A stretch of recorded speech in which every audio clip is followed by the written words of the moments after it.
తాకట్లో ఉన్న మీ బంగారాన్ని విడిపించి ఆ రోజు ఆన్లైన్ రేటుకి కొంటాం. Sharma gold company.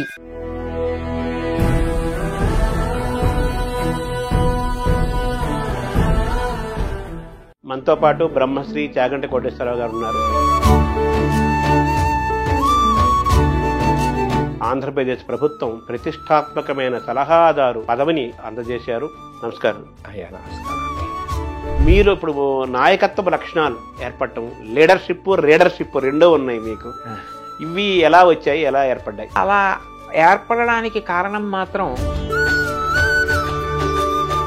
మంత్రి హోదాతో ఒక పదవి నాకు అనౌన్స్ చేశారు అనగానే రాష్ట్ర ప్రభుత్వం ఏమనిపించింది సార్? ఫస్ట్ ఇందులో సంకుచిత దృష్టి వదిలిపెట్టాలండి. ఎంత వదిలిపెట్టాలి అంటే, చాగంటి కోటేశ్వరరావు గారు ఇవాళ ఏదో పదవిని ఆశించి వెళ్ళిపోయాడు. నాకు జగన్మోహన్ రెడ్డి గారు ముఖ్యమంత్రిగా ఉన్న కాలంలో తిరుమల తిరుపతి దేవస్థానం ధర్మ ప్రచార పరిషత్తుకి సలహాదారుగా ప్రకటించారు. నేను అప్పుడు వద్దని చెప్పాను. ఎందుకు చెప్పానంటే, అయితే మీ కార్యక్షేత్రము ఎలా ఉంటుంది? తర్వాత మీ ఏ స్వేచ్ఛతో మీరు ప్రవచనాలు చెప్పటము, గో సంరక్షణ ఏం నడుస్తూనే ఉంటాయి. అయ్యో, అది నేను ఎప్పుడు భగవంతుణ్ణి ప్రార్థన చేసేది కూడా ఒకటే. నమస్కారం. మనతో పాటు బ్రహ్మశ్రీ చాగంటి కోటేశ్వరరావు గారు ఉన్నారు. తెలుగు వారికి ప్రపంచంలో ఏ మూలన ఉన్నా కానీ ఏమాత్రం పరిచయం అవసరం లేని ప్రపంచ ప్రఖ్యాత ప్రవచనకర్త అటువంటి చాగంటి కోటేశ్వరరావు గారికి ఆంధ్రప్రదేశ్ ప్రభుత్వం ప్రతిష్టాత్మకమైన సలహాదారు అనే ఒక పదవిని తెలుగు భాషకు ఒక అలంకారంగా అందజేశారు. కేవలం చాగంటి కోటేశ్వరరావు గారికి ఇచ్చినదని మనం భావించకూడదు. తెలుగు జాతికి సంస్కృతికి ప్రాతినిధ్యంగా వారి పేరును ఇచ్చినట్టుగా మనం భావిస్తూ వారితోటి ముచ్చటిద్దాము. అనేక విషయాలు తెలుసుకునే ప్రయత్నం చేద్దాం. నమస్కారం. అయ్యా నమస్కారం అండి. ముందుగా మీకు అభినందనలు. ఈ యొక్క క్యాబినెట్ హోదా స్థాయి, మంత్రి హోదా స్థాయి యొక్క ఈ పదవి మీకు రావటం, తద్వారా ముఖ్యంగా యువతకు, ఈరోజు తరము, రేపటి తరం, భవిష్యత్ తరాల యువతకు మార్గదర్శనం చేసేటట్లుగా ఒక మంచి పదవి రావటం ఒక గొప్ప అవకాశంగా తెలుగు వారందరూ భావిస్తున్నారు. మీలాంటి వారు 4 మంచి మాటలు చెప్పటం వల్ల, వినటం వల్ల ఒక శక్తివంతమైన భారతదేశం తయారవుతుంది. బంగారు భవిత భారతదేశానికి ఏర్పడుతున్న విశ్వాసం తెలుగు ప్రజల్లో కలిగింది. మిమ్మల్ని చూస్తుంటే ఒకప్పుడు స్వామి వివేకానంద ఎంతోమంది యువతను ఆయన చాలా ప్రభావితం చేశారు. వాళ్ళ ఆలోచన విధానాన్ని మార్చారు ఆయన. అలాగే మీరు ఏది మాట్లాడినా కానీ ఒక ఆలోచనాత్మకము, శక్తివంతము, ప్రభావశీలము ఇవన్నీ ఉంటూ అన్ని రకాల వాళ్ళు, అన్ని వయసుల వాళ్ళు, అన్ని రంగాల వారు కూడా మీ ప్రవచనాలకి వాళ్ళు ఆకర్షణగా అవుతున్నారు. వాళ్ళ జీవితంలో కూడా అనేక మార్పులు వస్తున్న సందర్భాన్ని కూడా మనం గమనిస్తున్నాం. ఇటువంటి ఈ పదవి ఒక సరస్వతికి ఆభరణంగానే, మనం శంకరాభరణంలాగా సరస్వతికి ఆభరణంగా దీన్ని భావిస్తూ, మీ పైన స్వామి వివేకానంద ప్రభావం ఏదైనా ఉందా అని నాకు ఎప్పటి నుంచి అడగాలనిపిస్తుంది. అయ్యో, స్వామి వివేకానంద అంటే నాకు విశేషమైనటువంటి భక్తి, గౌరవం అండి. నాకు స్వామి వివేకానంద అంటే అంత గౌరవం ఏర్పడడానికి కారణం, ఆయన సామాన్యమైన మానవుడి యొక్క మౌలిక సమస్యని గుర్తించడంలో సఫలీకృతం అయ్యారు. దానికి పరిష్కారం చెప్పడంలో సఫలీకృతం అయ్యారు. ఏదో అప్పటికప్పుడు కాకతాళీయంగా చెప్పడం కాకుండా ఆయన ఆలోచనల్లో స్పష్టత ఉంటుంది. అందుకే ఇవాళ చెప్పిన ఆలోచన 10 సంవత్సరాల తర్వాత కూడా అదే కొనసాగుతూ ఉంటుంది. శంకర భగవత్పాదుల వాంగ్మయం ఎలా ఉంటుందో వివేకానందుడి ఆలోచన సరళ అలా ఉంటుంది. అందుకే ఆయన బాగా ఆలోచించి ఇది పరిష్కారము అని నమ్మకంతో చెప్పారు అని నాకు దృఢమైన విశ్వాసం. ఆయన మాటలకి నేను అంత ప్రభావితుడయ్యాను. ఆయన పట్ల నాకు అంత భక్తి గౌరవాలు కూడా ఉన్నాయి. మీ బాల్యంలో, యవ్వనంలో మీ పైన బాగా ప్రభావం చూపించిన వాళ్ళు, ఈరోజు మీరింత ఒక గొప్ప వ్యక్తిగా కీర్తి పొందటానికి, ఇంత జ్ఞానాన్ని సంపాదించడానికి ఎటువంటి ప్రేరణ పొందారు? ఎవరెవరు, ఏ ఏ పుస్తకాలు ఏవి మిమ్మల్ని ప్రభావితం చేసి? నన్ను ప్రభావితం చేసిన వ్యక్తులు అని చెప్పవలసి వస్తే, మొట్టమొదటి వ్యక్తి మహానుభావులు, ప్రాతస్మరణీయులు శ్రీ శ్రీ శ్రీ చంద్రశేఖరేంద్ర సరస్వతి మహాస్వామి గారు. ఆయన ఒక విషయం కాదండి, అసలు కాలంలో సంధ్యాకాలం దగ్గర మొదలుపెట్టి ఒక పిల్లవాడికి ఉండవలసిన క్రమశిక్షణ, తల్లిదండ్రుల పట్ల దేనికి గౌరవం ఉండాలి, శాస్త్రం ఏం చెప్పింది, అది ఎప్పటికీ ఎట్లా అన్వయం అవుతుంది, అన్నింటినీ కూడా ఆచరణాత్మకంగా మాట్లాడటంలో అంత గొప్ప వ్యక్తి నేను వేరొకరిని గమనించలేదు. అనేక విషయాలు మాట్లాడతారు, కానీ నేను వ్యక్తిగతంగా గమనించింది ఏంటంటే చంద్రశేఖరేంద్ర సరస్వతి మహాస్వామి వారు ఒక సామాన్య గృహిణి కర్తవ్యం దగ్గర నుంచి ఒక మహావిద్వాంసుడి కర్తవ్యం వరకు, సమాజ నిర్మాణంలో పరిపాలకుల దగ్గర నుంచి విద్యార్థుల వరకు ఆయన స్పృశించని విషయాలు లేవు. ఆయన అనుగ్రహ భాషణాలు నన్ను బాగా ప్రభావితుణ్ణి చేశాయి.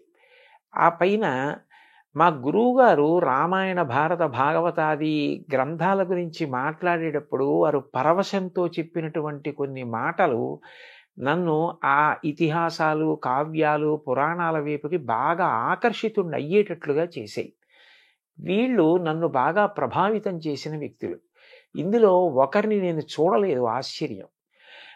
నాకే ఎంత విచిత్రంగా ఉంటుందంటే, నేను ఎప్పుడూ మహాస్వామి వారిని చూడలేదు భౌతికంగా. అంటే పచ్చి అబద్ధం, నువ్వు అబద్ధం ఆడుతున్నావని నాకు అనిపిస్తుంది, కానీ సత్యం నేను దర్శనం చేయలేదండి అసలు.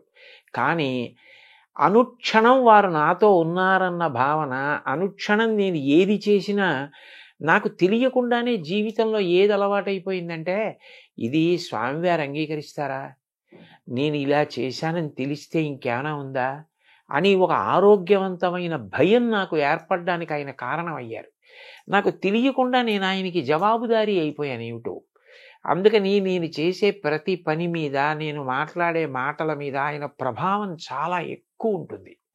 2, మా గురువుగారి ఆశీర్వచనం, ఆయన పాదాలు, ఆయన నా పట్ల చూపించిన ప్రేమ, ఆయన ఆర్తి, ఆయన నాకు చెప్పిన మాటలు, అవి నాకు ఎప్పుడూ జ్ఞాపకానికి వస్తుంటాయి. వీళ్ళిద్దరూ నన్ను బాగా ప్రభావితం చేసిన వ్యక్తులండి. అంటే మీరు మామూలుగా మీ చిన్న వయసులో, బాల్యంలోనూ, యవ్వనంలోనూ, ఆ వయసులో మీకు చంద్రశేఖరేంద్ర స్వామి కనెక్ట్ అవ్వటం అనేది, మీ జీవితంలో ప్రవేశించడం అనేది ఒక ఆశ్చర్యము, ఆనందకరమైన అంశంగా అది ఎలా జరిగింది? ఆ చంద్రశేఖరేంద్ర సరస్వతి మహాస్వామి వారు నా జీవితంలోకి ప్రవేశించడం అన్న మాటని అన్వయం చేయవలసి వస్తే, నేను మొట్టమొదటిసారి ఏదో ఒక పాత కాగితం, బహుశా ఇంటికి తీసుకొచ్చిన ఏ పప్పు పొట్లాలకు ఆ రోజుల్లో పాత కాగితాల్లో కట్టేవారండి. అటువంటి కాగితం మీద నేను ఆయన చేసినటువంటి ఒక అనుగ్రహ భాషణం ఉన్న కాగితం చదివాను.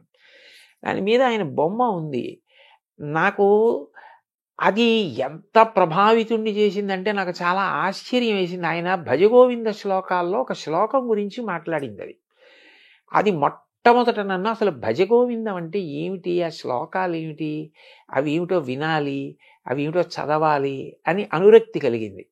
అట్లా అనుకోకుండా నన్ను అటు తిప్పిన వ్యక్తి ఆయన. కానీ అప్పటికి ఆయన ఉన్నారు, కానీ నాకు చిన్నతనం. నేను ఆ 10వ తరగతి అవి చదువుతున్న రోజులు. ఆ రోజుల్లో కంచి వెడదాం, కామకోటి పీఠానికి వెడదాం, పీఠాధిపతి దర్శనం చేద్దాం, అటువంటి ఆలోచనలు వచ్చే అవకాశం కాదు. అలా ఇంట్లో మాట్లాడే అవకాశాలు అవి ఉండేవి కావు. అందుకని నేను దర్శనం చేయడానికి అవకాశం లేదు, కానీ చాలా ఆశ్చర్యకరంగా నేను అట్లా ప్రభావితున్నై క్రమక్రమంగా ఆయన పట్ల ఆకర్షితున్నయ్యానండి. మీ మాటల్లో తప్పనిసరిగా వచ్చే పేర్లు, 2 పేర్లు ప్రధానంగా ఉంటాయి. 1 ఆదిశంకరాచార్యులు, 2 చంద్రశేఖరేంద్ర సరస్వతి స్వామి. వారు ఆధ్యాత్మిక మార్గంలో ప్రయాణం చేశారు. వాళ్ళు బ్రహ్మచారులుగా చేశారు, సాక్షాత్ పీఠాధిపతి అయ్యారు. స్వామి వివేకానంద పీఠాధిపతి కాకపోయినా అటువంటి జ్ఞాన పీఠాధిపతి స్వామి వివేకానంద. అటువంటి ప్రయాణం వారిది. మరి మీరు మామూలుగా గృహస్థాశ్రమంకి వచ్చారు, చదువుకున్నారు, ఉద్యోగం చేశారు. మీకు ఎప్పుడు అటువంటి వైరాగ్య భావన కలగలేదా? కలగకపోవడానికి కారణం ఏమిటంటే, స్వామివారు అనేక అనుగ్రహ భాషణాల్లో కర్తవ్యం గురించి మాట్లాడేవారు. ధర్మము, కర్తవ్యము ఈ 2 కూడా అభేదం. నువ్వు ఏది చెయ్యాలో అది చెయ్యడమే ధర్మం, అదే కర్తవ్యం. అది ఆశ్రమం మీద ఆధారపడుతుంది. బ్రహ్మచారి తన ఆశ్రమాన్ని బట్టి కర్తవ్యం చేయాలి, గృహస్థాశ్రమ కర్తవ్యం చేయాలి, వానప్రస్థు ఆశ్రమ కర్తవ్యం చేయాలి. ఎవరి కర్తవ్యాన్ని వారు నిర్వర్తిస్తే ఆ ఆశ్రమం వారి ఉద్ధరణకి హేతు అవుతుంది తప్ప, ఖచ్చితంగా ఈ ఆశ్రమం కన్నా ఈ ఆశ్రమంలో ఉంటేనే తరిస్తారని భావించనవసరం లేదు. గృహస్థుగా ఉండి నీ కర్తవ్యాన్ని నువ్వు నిర్వహించడం అన్నది నీకు శ్రేయోదాయకం అని వారు చెప్పిన మాటలు నన్ను బాగా ప్రభావితం చేసిన కారణం చేత ఒక గృహస్థుగా జీవితం గడపడం నాకేమి బాధ కలగడం కానీ, ఇది నాకు బరువైపోయింది, ఇది లేకపోతే బాగుండేది అన్న విపరీత వైరాగ్యం కానీ నాకు ఎప్పుడూ కల్పించలేదండి. నేను ఏది చెయ్యాలో అది చేస్తున్నానా. ఆయన తరచుగా ఒక మాట చెప్తుండేవారు, పూజ, వివేకానందుడు చెప్పింది కూడా అది. పూజ అన్నది కేవలం 4 గోడలకి ఒక కాలానికి పరిమితం కాకూడదు. పూజ అంటే ఈశ్వరుణ్ణి గౌరవించుట. ఈశ్వరుని గౌరవించుట అంటే ఆయన చెప్పినట్లు బ్రతుకుట. క్రమక్రమంగా పూజ ఉదయం మొదలైంది విస్తరిస్తే నేను ఇవాళ ఎన్నిసార్లు ఆయన చెప్పినట్లు బ్రతికాను. ఆయన చెప్పినట్లు బ్రతకడానికి అవసరమైతే నాకు ప్రలోభ పెట్టగలిగిన విషయాల్ని కూడా నేను పరిత్యజించగలిగాను. ఆయన సంతోషించాలని వదిలిపెట్టేశా. అది ధర్మచట్టంలో ఇమడదంటే అనగలిగితే అది పెద్ద పూజ. అది అలా పూజ విస్తరించాలి. అప్పుడు విశ్వమునందే విశ్వనాథుణ్ణి చూడాలి, లోకమునందు లోకేశ్వరుణ్ణి చూడాలి. వదిలిపెట్టి పారిపోయి ఎక్కడ చూస్తాం? కాబట్టి గృహస్థాశ్రమంలో ఉండి కార్యం నిర్వహించడానికి నాకు ఏ విధమైన ఇబ్బంది కలగకపోవడానికి కారణం ఆయన ప్రబోధమే. అంటే మనం స్వధర్మాన్ని పాటించటము, మనం ఎంచుకున్న రంగంలో దాని యొక్క లోతులు ఎత్తులు చూడటము, అందులో త్రికరణ శుద్ధితో దాన్ని సాధించటము అనేది ఒక కర్తవ్య బోధం మీకు వాళ్ళ ద్వారా జరిగింది. అంతే అంతే. ఈ క్రమంలో మీకు భగవద్గీత శ్రీకృష్ణుడు ప్రవేశించలేదా అని ఆ మహాస్వామి వారి ప్రవచనాల్లో అనేక పర్యాయాలు భగవద్గీత గురించి ప్రస్తావన ఉంటుంది. అసలు భగవద్గీత అనేటటువంటిది మనందరికీ కూడా మూలస్తంభం లాంటిది కదండి. ఏది మాట్లాడినా గీతలో గీతాచార్యుడు చెప్పినట్టు అన్నమాట ప్రస్తావనకు వస్తుంది. ఎవరి ధర్మం వారు పాటిస్తే అన్నప్పుడు స్వధర్మో నిధనం శ్రేయ అన్న శ్లోకం జ్ఞాపకానికి వచ్చేస్తుంది. నిన్ను నువ్వే ఉద్ధరించుకోవాలి తప్ప ఎవరో వచ్చి ఉద్ధరించరు. నీ కర్తవ్యం నువ్వు చేస్తే నిన్ను నువ్వు ఉద్ధరించుకోవడమే. ఉద్ధరేణాత్మనాత్మానం ఆత్మానం అవసాదయేత శ్లోకం వచ్చేస్తుంది. కాబట్టి మహాత్ముల బోధలను పరిశీలించడంలో, అనుష్ఠించడంలో మన ప్రమేయం లేకుండానే గీత కూడా చొచ్చుకుని ప్రవేశిస్తుందండి. అంటే మనకు జగద్గురువులు శ్రీకృష్ణ పరమాత్మ జగద్గురువు, ఆదిశంకరాచార్యులు జగద్గురువులు. అసలు మనకు కనిపించే తల్లిదండ్రులు మనకు పాఠాలు చెప్పి మార్గదర్శించే గురువులతో పాటు వాళ్ళు ఎక్కడి నుంచో మనకు మార్గదర్శనం చేస్తున్న జగద్గురువులు ఆదిశంకరాచార్యులు, వ్యాసుడు, శ్రీకృష్ణ పరమాత్మ కదా. అయితే మీరు ఇప్పుడు నాయకత్వ లక్షణాలు ఏర్పడటం, రీడర్షిప్ రెండో ఉన్నాయి మీకు. ఇవి ఎలా వచ్చాయి, ఎలా ఏర్పడ్డాయి? అవి ఈ కారణం చేత వచ్చాయి అని చెప్పడం కష్టమేమో కానండి, బహుశా అలా ఏర్పడడానికి కారణం మాత్రం ఏదైనా ఒక లక్ష్యాన్ని పెట్టుకున్నప్పుడు ముందుగానే దాని గురించి తరచి ఆలోచించి, ఈ లక్ష్యాన్ని పెట్టుకున్న తర్వాత మధ్యలో విడిచిపెట్టకుండా నేను సాధించడానికి ప్రయాణం చెయ్యాలి. ఎందుకనంటే ఒక లక్ష్యాన్ని పెట్టుకుని మీరు బయలుదేరారనుకోండి, మిమ్మల్ని పొగిడేవాళ్ళు, మీ వెనక నిలబడేవాళ్ళు, మిమ్మల్ని సమర్థించే వాళ్ళు ఎలా ఉంటారో, రాళ్ళేసేవాళ్ళు, దాని గురించి ఏమీ తెలియకపోయినా ఏవేవో మాట్లాడేవాళ్ళు కూడా ఉంటారు. హేతుబద్ధమైనటువంటి సలహా ఏది మన లక్ష్యాన్ని చేరుకోవడానికి పనికొస్తుందో దాన్ని స్వీకరిస్తూ, మిగిలిన దాని గురించి అంతగా అంటకాగిపోకుండా వాళ్ళు నా లక్ష్యశుద్ధిని అర్థం చేసుకోవాలి అని భగవంతుణ్ణి ప్రార్థించి స్నేహభావంతో వాళ్ళ పట్ల ఉదాసీన భావం వహించడం అలవాటైతే మన ప్రమేయం లేకుండానే మనకి నాయకత్వ లక్షణం వస్తుంది, అందరినీ నడిపించగలం. లేకపోతే ఏమవుతుందంటేనండి, ముందు పొగిడితే పొంగిపోవడం, ఎవరో తెగిడారని కుంగిపోవడం అలవాటైపోయిన వాడు తానే ఉద్ధాన పతనాల్లో పడిపోతే వెనక ఎవరిని నడిపించగలడు? అప్పుడు తను ఏది అనుకున్నా దాన్ని సాధించడం అన్నది సాధ్యమయ్యే విషయం కాదు. మీకు నేను ఈ విషయంలో కొద్దిగా చొరవ తీసుకుని నన్ను నేను పొగుడుకోవడానికి కాదు, ఒక్క విషయం చెప్తాను. నేను మహాస్వామి వారి అనుగ్రహ భాషణాలు చాలా చదివా. ఆయన ఏది చెప్పినా సాధికారికంగా సంతోషంగా చెప్తారు. ఒక్కసారి ఆయన గోమాత గురించి చేసిన అనుగ్రహ భాషణంలో, ఒక పీఠాధిపతిగా గో సంరక్షణ కొరకు నేను చెయ్యవలసినంత చేయలేకపోయానేమో అని నాకు బాధ కలుగుతూ ఉంటుంది అన్న మాట నేను చదివాను. నాకు చాలా బాధ కలిగింది. అంటే ఆయనకి ఇంకా గో సంరక్షణ విషయంలో తగినంత చేయలేకపోయానన్న బాధ ఉంది. అప్పుడు నా కర్తవ్యం అంటూ ఏమైనా ఉంటే ఆయన నమ్మినవాడిగా నేను కొన్ని గోవుల్ని కాపాడడానికి ముందుకు వెళ్ళి ఏదో నేనొక్కడిని గోవుల్ని రక్షించడం కాదు, గో సంరక్షణం అన్నదాన్ని ఎందుకు చెయ్యాలి అన్నది వ్యాప్తి చెందేటట్టుగా చెయ్యడానికి ప్రయత్నం చెయ్యాలి. అప్పుడు ఆయన సంతోషిస్తారనిపించింది. మొదలుపెట్టాం గోశాల. మీరు వచ్చి చూశారు. అది ఇవాళ అంత గొప్పగా నడుస్తూ ప్రతిరోజు 2 పూటల 60-70 మంది కార్యకర్తలు వచ్చి స్వచ్ఛందంగా పనిచేసి అంత సంతోషంగా అక్కడ కార్యం జరుగుతోంది అంటే ముందు నమ్మకం ఉండాలి. మొదలుపెట్టిన తర్వాత ఎన్నో విమర్శలు వచ్చాయి. వెనక్కి లాగేవాళ్ళు వచ్చారు, ముందుకు తోసేవాళ్ళు వచ్చారు. ముందుకు తోస్తే పడిపోకుండా, వెనక్కి లాగితే తూలిపోకుండా నిభాయించుకుని పెద్ద ఆయన చెప్పిన మాట మనకుందన్న నమ్మకంతో వెళ్ళిపోవడంలోనే లక్ష్యశుద్ధి. అక్కడ నాయకత్వం తయారవుతుందండి. ఇది మీలో ఇంత ఒక దృఢమైన అచంచలమైన ఒక పట్టుదల, ఆ స్వభావము, దేనికి లొంగకుండా వంగకుండా పొంగకుండా ఉండే లక్షణాలు, ఇవన్నీ కూడా మీకు ఆదిశంకరాచార్యులు, జగద్గురు చంద్రశేఖరేంద్ర సరస్వతి స్వామి వారు, వివేకానంద వీళ్ళ యొక్క స్ఫూర్తి మీ పైన ఉందని అనుకోవాలి, వాళ్ళ వాక్కుల యొక్క ప్రభావం. ఖచ్చితంగానండి. ఎందుకంటే వివేకానందుడు ఎన్ని కష్టాలు పడ్డారండి, శంకరాచార్యులు వారు ఎన్ని కష్టాలు పడ్డారు. ఆయన్ని శారీరకంగా కూడా అంతం చేసేద్దామని ప్రయత్నం చేశారు. ఎవరి మీద ఆయన శత్రుభావన పెట్టుకోవాలి. అందరితో మాట్లాడారు, అందరినీ మిత్రుల్ని చేసుకున్నారు. చిట్ట చివరికి 32 ఏళ్ళు పూర్తయ్యేటప్పటికీ అందరూ ఆయన మార్గంతో ప్రేమతో కలిసి నడిచారు. ఆయన మీద ఒక కాపాలికుడు మంత్రప్రయోగం చేశాడు. ఆయన మీద ఎన్ని జరిగే ఆయన వాటన్నిటికీ చెలించిపోలేదు, నిభాయించుకుని ముందుకు నడిచారు. జగద్గురువులుగా అంత గొప్ప స్థానాన్ని సంపాదించుకొని ఇవాళ ప్రపంచమంతా 2 చేతులెత్తి నమస్కరించి 32 ఏళ్ల వయస్సులో ఇన్ని చేయడం ఎవరికి సాధ్యం? శంకరాచార్యుల వారికి తప్ప. అంటోంది అంటే ఆయన కన్నా గొప్ప నాయకుడు ఎక్కడుంటారండి? చంద్రశేఖరేంద్ర సరస్వతి మహాస్వామి వారి జీవితంలో 90 పడి దాటిపోయిన తర్వాత కూడా ఆశ్రమధర్మం విడిచిపెట్టకుండా తోపుడు బండి పట్టుకుని సత్యదండాన్ని పట్టుకుని కాలినడకన వెళ్ళారు అంటే నిజంగా ఎంత స్ఫూర్తిదాయకమైన జీవితాలండి అవన్నీ. ఎంత నిబద్ధతతో ఆశయాలకి ఎలా కట్టుబడ్డారు. వారిని విమర్శించిన వారు ఉన్నారు ఆయన కాలంలో. ఈ వాదం తప్పు, భగవంతుడు ఏమిటి, భక్తి ఏమిటి అన్నవాళ్ళు ఉన్నారు. కానీ ఆయన నమ్మినదేదో దాన్ని ఆయన అలా ఆదరించారు. అన్నిటికన్నా విశేషం ఏంటంటే ఇతరులను కూడా అంత గౌరవించారు. ఏదో తన భావానికి వ్యతిరేకించిన వాళ్ళని ఆయన ఇప్పుడు విమర్శించడం కానీ తక్కువ చేయడం కానీ చేయలేదు. నాకు మహాస్వామి వారిలో చాలా నచ్చే విషయం ఏమిటంటే ఒకసారి నాస్తికుల గురించి ఆయన మాట్లాడారు.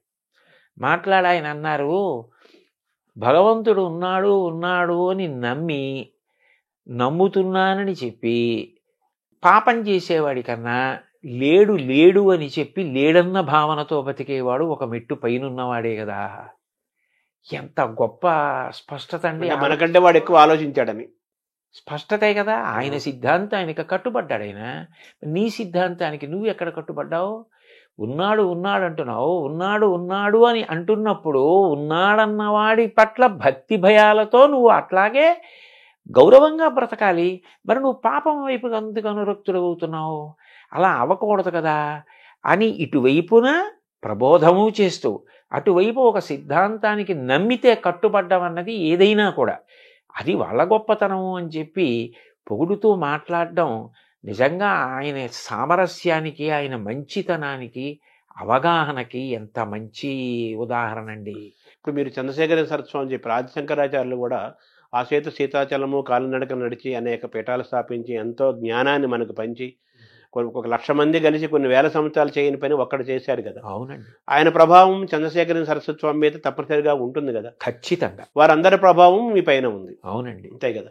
తర్వాత మామూలుగా ఇప్పుడు వ్యక్తిత్వ వికాసం అని, పర్సనాలిటీ డెవలప్మెంట్ అనే మాటలు మనం సహజంగా వింటున్నాం. మన భారతదేశంలో మనకి చాలా జ్ఞానాన్ని ఇచ్చెళ్ళారు. ఇది యోగ భూమి, జ్ఞాన భూమి అంటారు కదా. అయినప్పటికీ ఇంకా మనం వికాసం చెందలేదు. ఇంకా పిల్లలకి, యువతకి వ్యక్తిత్వ వికాసం జరగాలి అనే ఒక ఆలోచనలో ఉంటున్నాం కదా. దీన్ని ఎలా చూస్తున్నారు? అంటే నేను అనేది ఏమిటంటేనండి, కాలంలో అనేక మార్పులు వచ్చాయి. నేను చదువుకునే రోజుల్లో దృష్టిని అన్య విషయాల వైపుకి లాగేసే విషయాలు చాలా తక్కువ. కాబట్టి చదువుకోవడం మీద, క్రమశిక్షణగా ఉండడం మీద అవకాశాలు ఎక్కువ ఉండేవి. ఇప్పుడు రాను రాను రాను రాను ఏమైపోయిందంటే ఇది అందవచ్చా ఇది అందకూడదా అన్నదానితో సంబంధం లేకుండా అందరికీ అన్నీ అందుబాటులో ఉన్నాయి. అప్పుడు దానికి విరుగుడు ఒకటే ఉంటుంది, స్వీయ నియంత్రణ.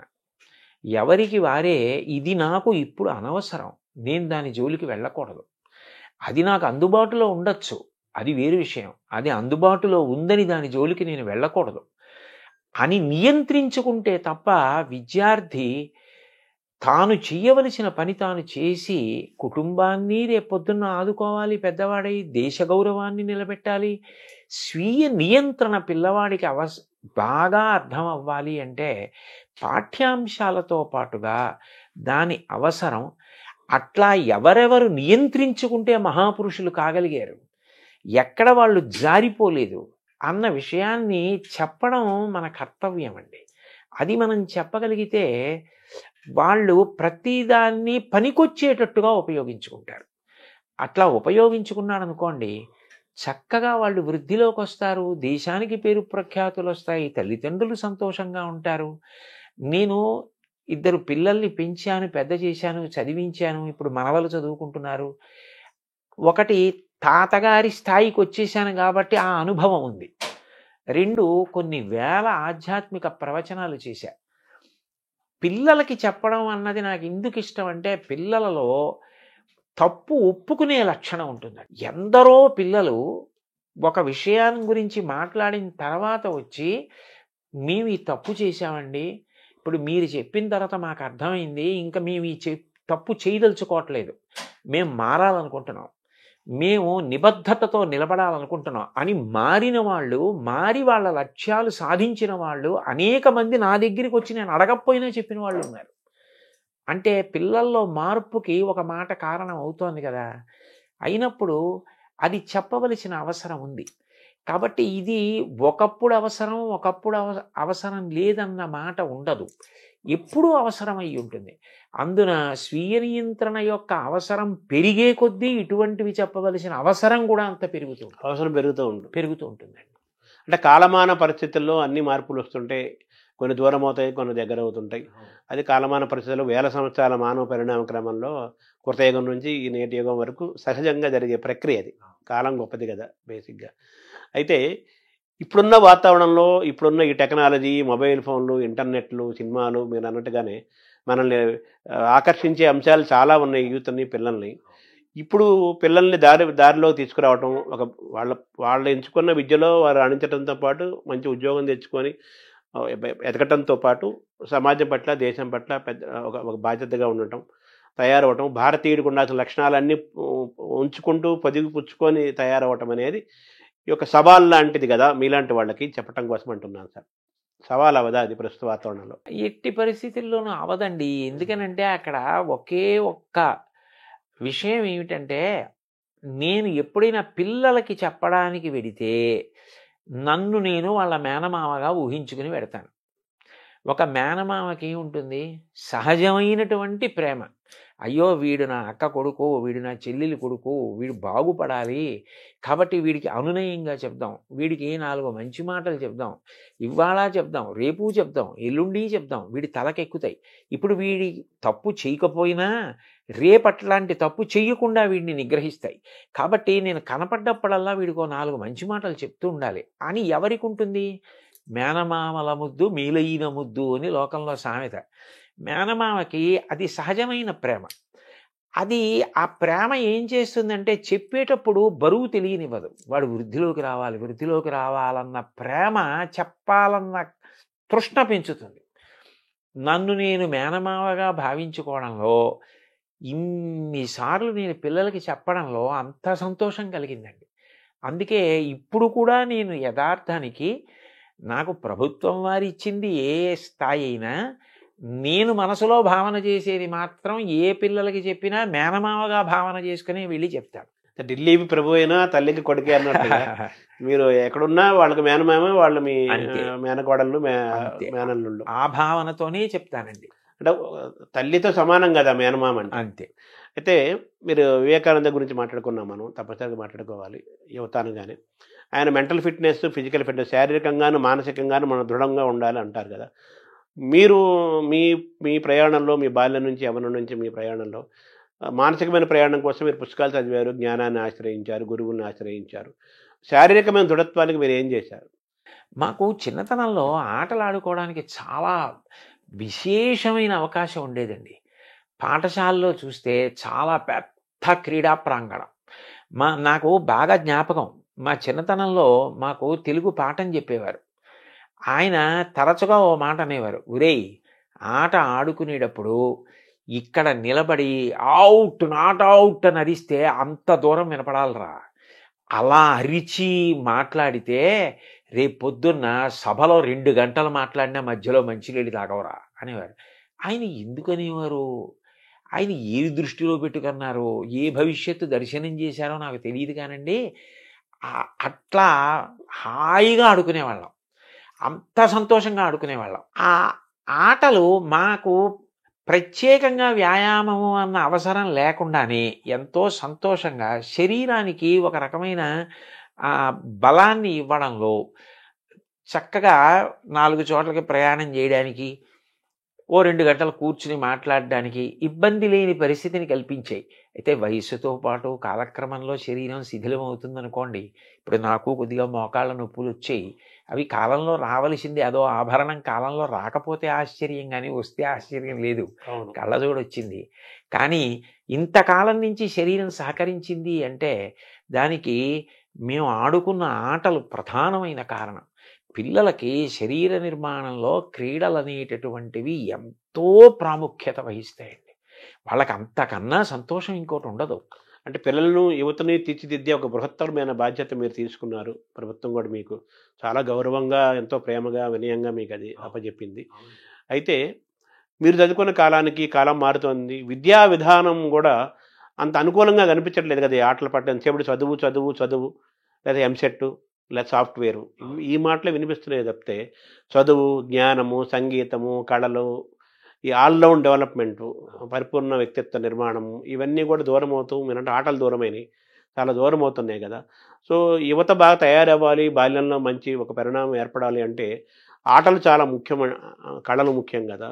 ఈ వాతావరణం ముఖ్యమవుతున్న కాలంలో మీరు ప్రభుత్వానికి కానీ, విద్యాశాఖలకు కానీ మీరు ఏమన్నా సూచిస్తారా? దాన్ని ఎలా తీసుకెళ్తారు? నేను పిల్లలకైనా, ప్రభుత్వానికైనా, ఉపాధ్యాయులకైనా, పాఠశాలల యొక్క యాజమాన్యానికైనా చెప్పాలి అనుకునే విషయం ఒక్కటేనండి. అసలు ముందు శరీరం అన్నది దృఢంగా ఉండి, శరీరం సహకరిస్తే అప్పుడు ఆ వ్యక్తి ఏదైనా చేయగలుగుతాడు. శరీరం దృఢంగా లేకపోతే అతను మానసికంగా ఎంత బలవంతుడైనా కార్యం చేయలేడు. మానసికంగా ఎంత ధైర్యం ఉన్నవాడైనా శరీరం సహకరించకపోయినా చేయలేడు. మనసుకి శిక్షణ ఉండాలి, మనసు ధైర్యంగా ఆటుపోట్లను ఎదుర్కోవాలి. శరీరం కార్యం చేయడానికి ఆరోగ్యవంతంగా సహకరించాలి. శరీరం సహకరించాలంటే 2 ఉండాలి. ఒకటి, మంచి ఆహారం తినాలి. ఏదో రుచి కోసం కాదు, ఆహారం అనేది శరీర నిర్మాణానికి పనికొచ్చేదై ఉండాలి. అటువంటి ఆహారం తినడం మీద ఆభిముఖ్యం ఉండాలి. 2, వ్యాయామం లేకపోతే సంధిబంధాలు సడలిపోతాయి. అవి రేపొద్దున్న ఉపయోగపడవండి. ఓ 2 మైళ్ళు నడవవలసి వస్తే నడవలేరు, ప్రయాణం చేయలేరు, ఎండలో నిలబడవలసి వస్తే నిలబడలేరు. అట్లా ఉండకూడదు. శరీరం రాటు పోటు తట్టుకుని సహకరించేదై ఉండాలి. అట్లా లేకపోతే వాడు ఎంత చదువుకొనివ్వండి, వాడు చాలా పెద్ద ఇంజనీర్ అయ్యాడండి, అయితే మాత్రం అతని ఎండలో ఒక అరగంట నించోలేకపోతే, ఓ 4 మైళ్ళ దూరం ఒక పూటంతా తిరగలేకపోతే అతను ఎలా ఈ కార్యాన్ని సాధించగలుగుతాడు? మోక్షగుండం విశ్వేశ్వరయ్య గారు అంత వృద్ధుడైపోయిన తర్వాత కూడా ప్రధానమంత్రి అడిగారు అని చెప్పి విమానం ఎక్కి చాలా తక్కువ ఎత్తులో గంగానది అవన్నీ పరివాహక ప్రాంతాలన్నీ పరిశీలించి ఆనకట్టల నిర్మాణానికి సూచనలు చేశారు. అంత నియమబద్ధంగా, అంత ఆరోగ్యంగా ఉండేవారు. దానికి పూర్వం ఉన్న పెద్దలందరూ పాటించిన ఆహారం, వ్యాయామం, ఈ 2 చాలా అవసరం. అవి ఎంత అవసరమో మానసికంగా మనిషి ఏదైనా కష్టం వచ్చినప్పుడు తట్టుకోవడానికి సిద్ధంగా ఉండాలి. ఎందుకనంటే ఎప్పుడూ మనం అనుకున్నట్టు జరిగితే ఆశ్చర్యం ఏముంటుందండి? లోకంలో అన్నీ మనం అనుకున్నట్టు జరగవు. ఒక్కొక్కసారి మనం ఒకటి అనుకుంటాం, అది జరగదు. చతికిల పడకూడదు, ధైర్యంగా ముందుకెళ్ళాలి.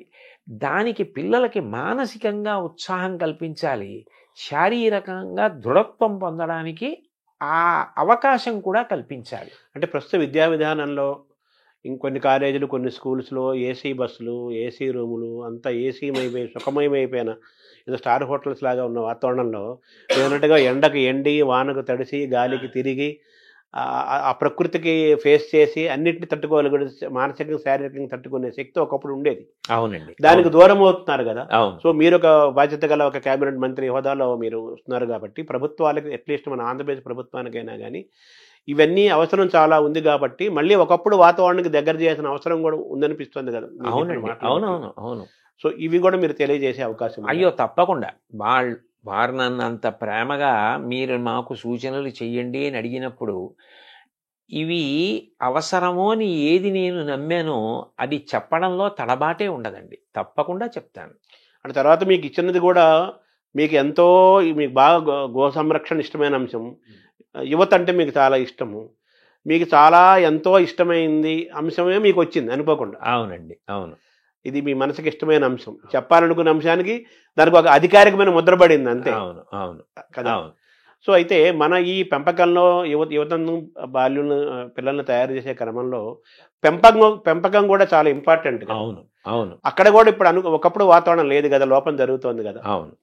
సో దాన్ని మనం ఎలా అధిగమించాలి?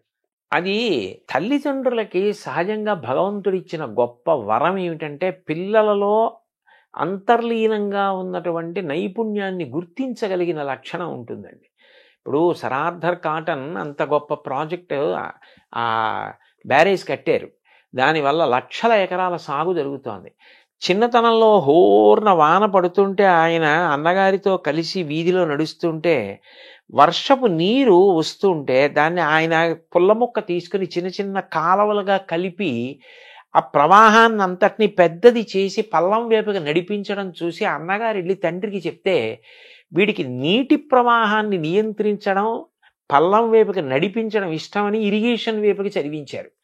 ఎంత ఉపయుక్తపడ్డాడు మహానుభావుడు. ఆయన్ని కాటన్ అంటే ఎవరో విదేశీయుడిగా చూడరు.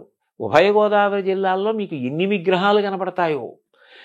ఆయనకి ఒకసారి తర్పణ ఇస్తుంటే ఋషి సమానంగా కాటనే విని ఆశ్చర్యపోయారు పడవలోంచి. అంత గౌరవిస్తారు.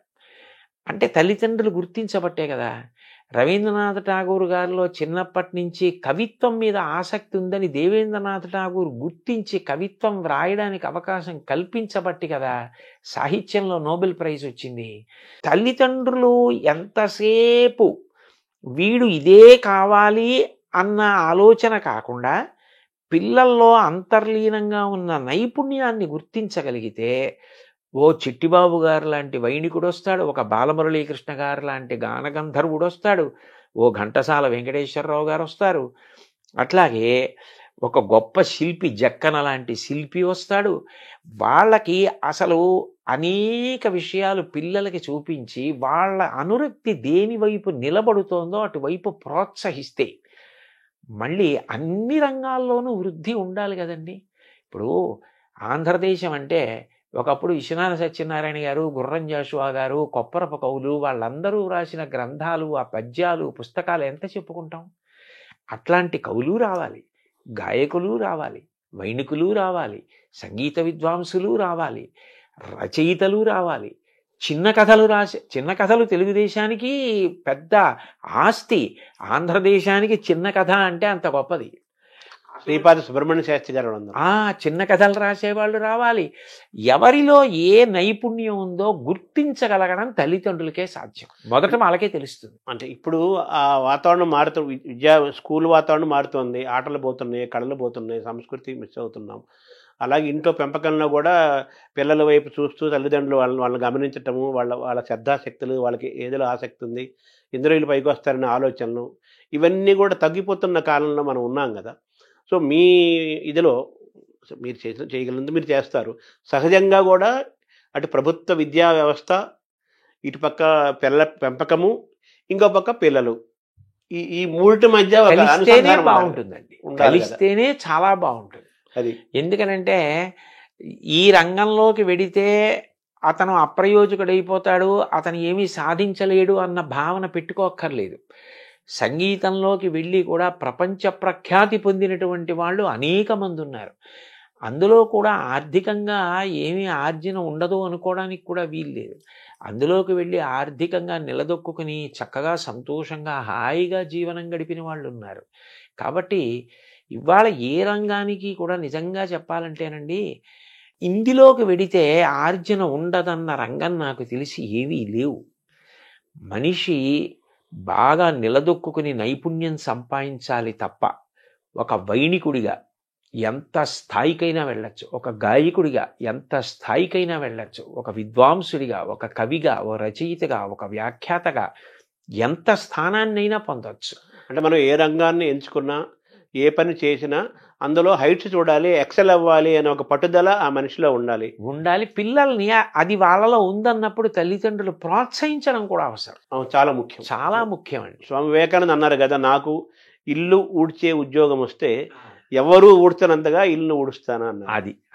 అది కావాలండి. అంత బాగా పిల్లలు ఏది బాగా చేస్తున్నారో వాళ్ళ అనురక్తి ఎటువైపు ఉంది గుర్తించగలిగితే వాళ్ళు అందులో చాలా తేలిగ్గా అల్లుకుంటారు. భగవంతుడు అందరికీ అనేక రకాలైన ప్రజ్ఞ ఇస్తాడు.